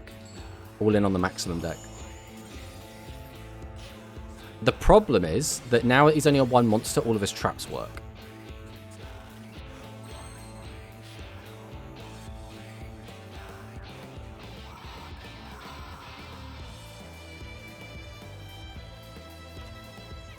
Right, we'll summon out Speedy. Fire off Speedy. Boost this up. Then I'm going to summon out Witness. We're going to fire off Witness. I guess I will put Buster Blader back in my hand for next turn. You know, we're not actually planning to use it this turn. We're then going to activate Spell Tactics, and we're going to go ahead and pop the fresh one. That is a really bad hit, unfortunately. We will put a card back on top.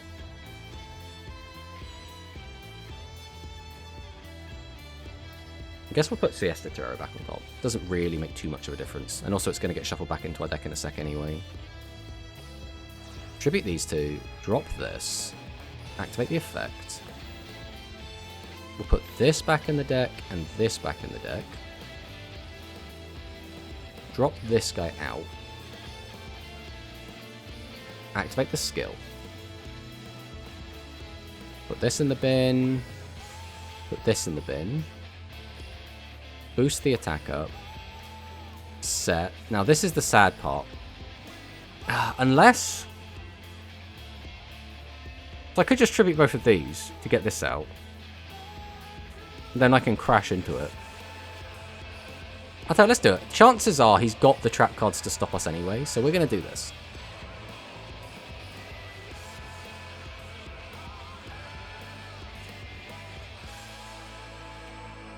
Does go for the negate. Okay. So that forces out the negate. Because if he had Recital, this is really awkward for him to Recital. And if he has Bliss, it also gets a little bit awkward for him. Haha, you had to whiff eventually, sir.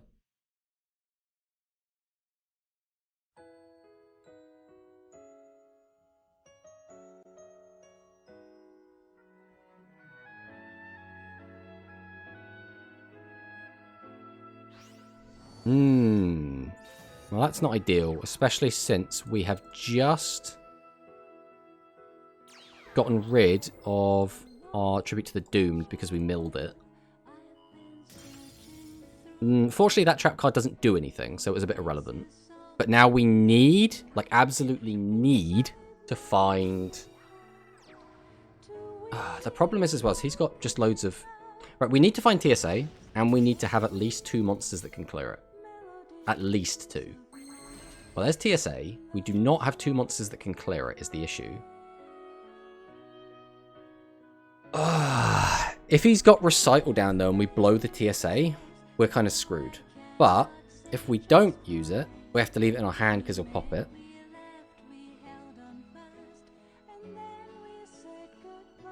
I feel like we're just screwed no matter what. But, I mean, we just do what we can.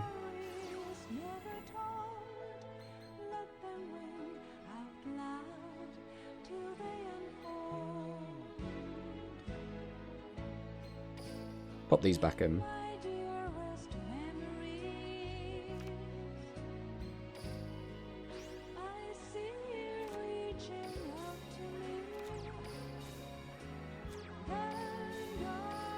And then he'll use Recital.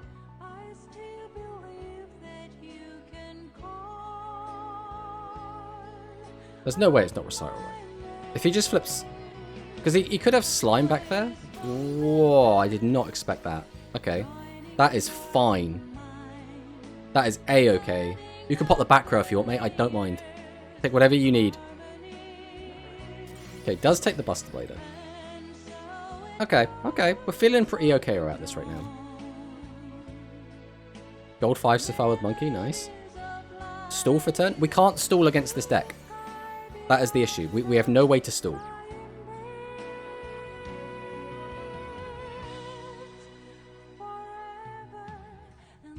Did he just... I guess he could have just had that already. The issue is that now we need, once again, to find... If he pops that, he gains 400. So if he flips this one, we're dead. Ah... Bro, why did you flip that one? No, that's exact lethal. That's exact lethal because he flipped up the right one. That makes me so sad. We just lost the game on a 50-50.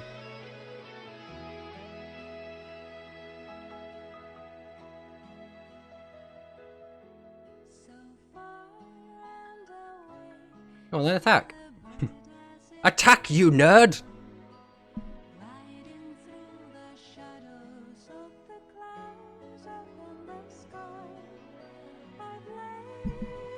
I think our opponent might be an idiot, guys. I have a feeling that he might be a big idiot. He sat there hovering over the attack, unable to decide.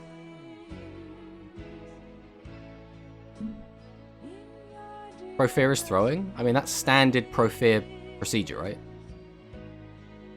Profear throwing let Parko get to top 4 with... Because Parko wouldn't have made it into top 8, I don't think, without Profear throwing.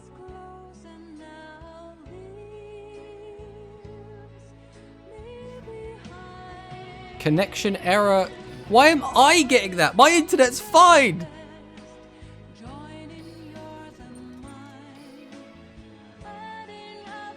What? That's Duel Links! My internet's fine! I have dropped 0 frames on the stream. I'm watching a stream on the other screen which is having no frame drops. This is a Duel Links problem. Oh, don't give me that crap, Duel Links. Now, I was dead anyway, so it's fine. Right, we were going to lose anyway, but Duel Links, don't tell me my internet is bad when my internet is fine and you're having problems. It's so trash, bro, when Duel Links is like, oh, you're having internet issues. It's like, no, my internet's fine, Duel Links. You're having an issue.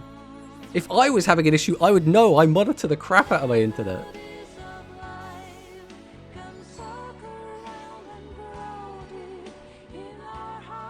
Alright, let's see what we have this time. Duel Links is gaslighting you. It's trying. It's trying its darndest. This is a really awkward hand, actually. I really want to keep this, but if he doesn't clear my whole board, keeping this is pointless. This can out what he's got, and I only have 2 of that left. I think we're going to set this. Let's see what he does.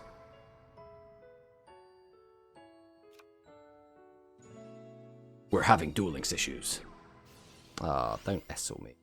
Well, we're over against plants, I guess. Duel Links sees I'm in Ireland and immediately treats me like a drunk. Go home, true G-Dog, you're drunk. Oh, we are using Shadow Flower Spore. I'm not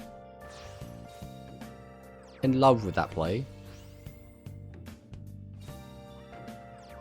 So we still have no piercing.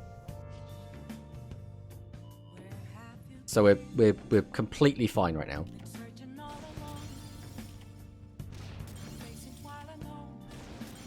Alright, how about a boss monster? Yeah, I didn't want a boss monster anyway.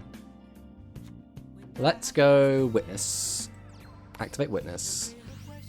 Still no boss monster. We need a boss in the graveyard at some point. That needs to happen. I could shuffle back some of this stuff now. Considering we're basically out of piercings, I think we probably do. We're going to take a bit of damage here, but I think we need to start recycling some of this stuff.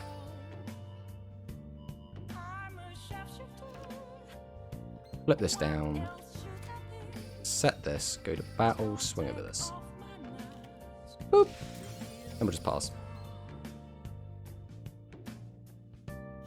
Given my Wi-Fi being as fast as it is, it's the only explanation. Sometimes Dual Links has error. Well, there goes one tactics. Rest in peace. There's Gekka. Where are we going with this? We're just going to slap that down? Have we got... So we've got to have a tribute monster. There's no way we don't. Okay, it's the best one as well. He does whiff. Does he whiff one more time? Does double whiff. Okay, so that's a little bit of damage we're not taking. So might I do a super mini prediction? Aqua's a given. Other worm bosses too. I don't think anything's a given, to be fair. I think it's highly likely based on the evidence we have. I don't think it's a given. The best part about saying that is I physically cannot be wrong. I literally cannot be wrong that there might not be things in the box. That's not very good. Well, we'll go Essel. Activate Essel. And there goes a trap. Feels bad. We are really not having a lot of luck here. We'll summon out Siesta Torero. We're going to go ahead and drop Tribute to the Doomed. We'll pitch Kime Ruler and we'll pop this guy. Then, I mean, I guess we activate... Do we even need cards back on our deck right now? I don't really think we necessarily do. Flipping something down as well doesn't actually benefit us in any way, so I think we'll just won't. So we'll go ahead and Tribute 2. We'll go ahead and activate our skill. Send this. Send this. Gain attack on you. Activate your effect. Put back you. Put back you. 1. Ooh. Bring back Semi-Ruler. Activate Avian. Win the 50-50. We won the 50-50. What do I want back in my hand? The piercing's probably... Siesta Terror is probably more beneficial overall. Go to battle. We'll attempt to swing in here. Then we'll clear this up. Then we'll pass. Alright. Not too bad, not too bad. Maybe it's a new bug because I had exactly the same thing happen to me in today's tournament. I saw a sword icon and then I got the same error. I was dead that turn. It did it to me before as well. And it did it like twice in a row. But whenever it does that sort of thing, my immediate thought is the EU servers are playing up. And it's just like an EU thing. Now in hindsight, I wish I had not taken Siesta Torero. But what are you going to do? So there's no real reason. I don't even think I attack with this Siesta Torero, to be honest, because a lot of the plant monsters just have really good defensive stats, like 13 and 14. So like, I think we just swing. We'll just pass. We're in no rush. The downside is we only have one of our piercing boys left in the deck at the moment. Why did we flip that up? We just flipped it up to just show me. Just like, hello, look. Look what I had. Okay, 3200 attack. Acacia. Flip that up, gain 12. Summon the bean! Okay, but where do you go with this? TSA. Okay.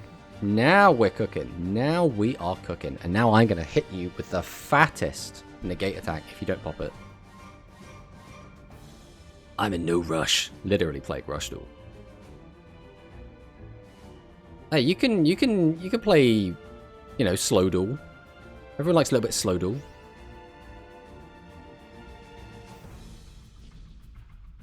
Shadow Flower Blizzard. Okay. Come at me, bro. Try it. See what happens. Negate! Get negated on, nerd. Now witness my power. Tribute 2. Summon.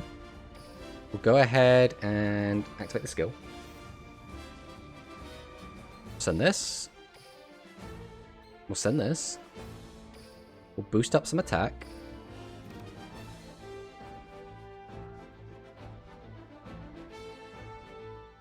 I should have tributed that.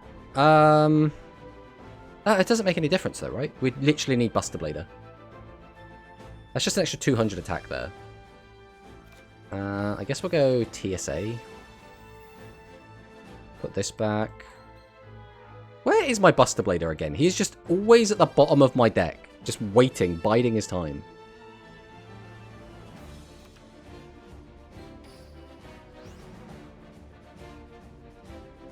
How many Siesta Terrera do we have? We've got one left in deck, so we don't need to use it. So we will just summon this out then.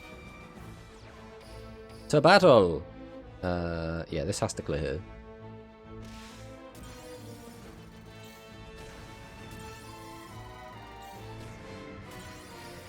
Alright.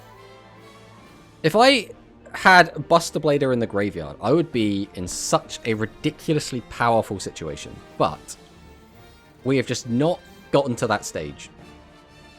I expect Beam. Summon to another Gekka. What could we possibly do with all these? Summon out 2 boss monsters?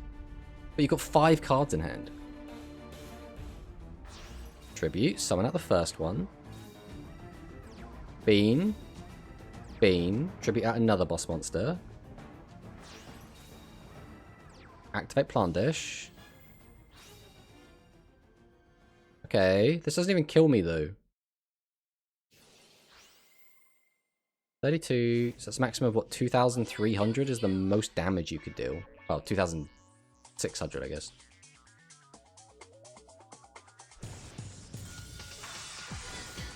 This just feels very underwhelming.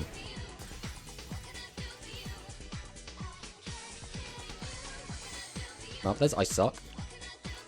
So I'll go normal Essel. Activate Essel. Normal Essel. Activate Essel. Where is Buster Blader? Where is that little shit? I mean, we've got lethal anyway, but I wanted Buster Blader. We'll go ahead and activate Spectral Squall. Throw this in the bin. Boost this attack. Normal summon. Activate the effect. He's still not in the graveyard!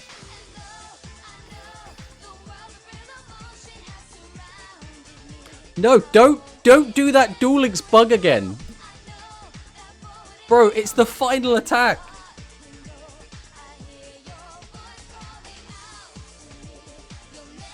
Konami, fix your shit. What is this bullshit? Look, everything's 5-0 drop frames. The stream is fine. The stream I'm watching is fine. My upload and download are fine. This is a Duel Links problem. And both times it's been on the final attack of the game. Both times the final attack of the game.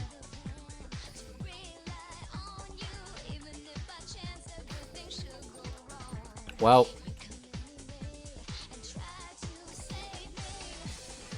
I mean, what else can we do?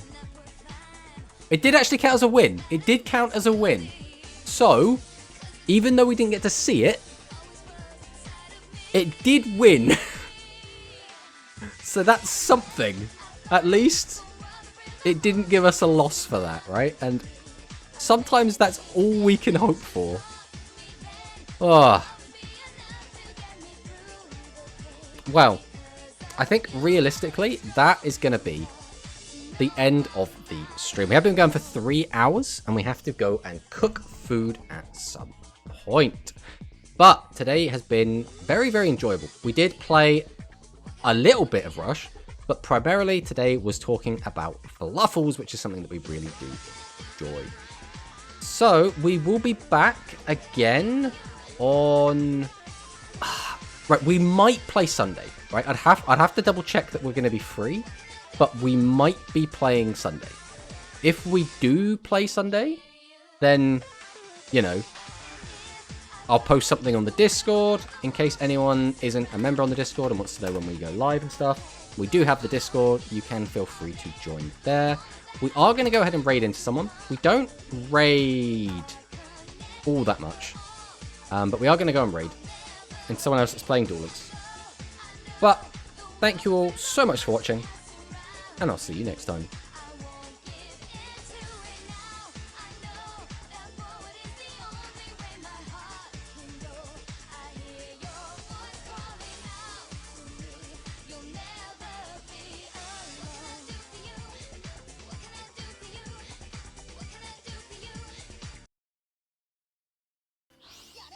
We can get rid of Owl. Special summon away. Special summon. Hey!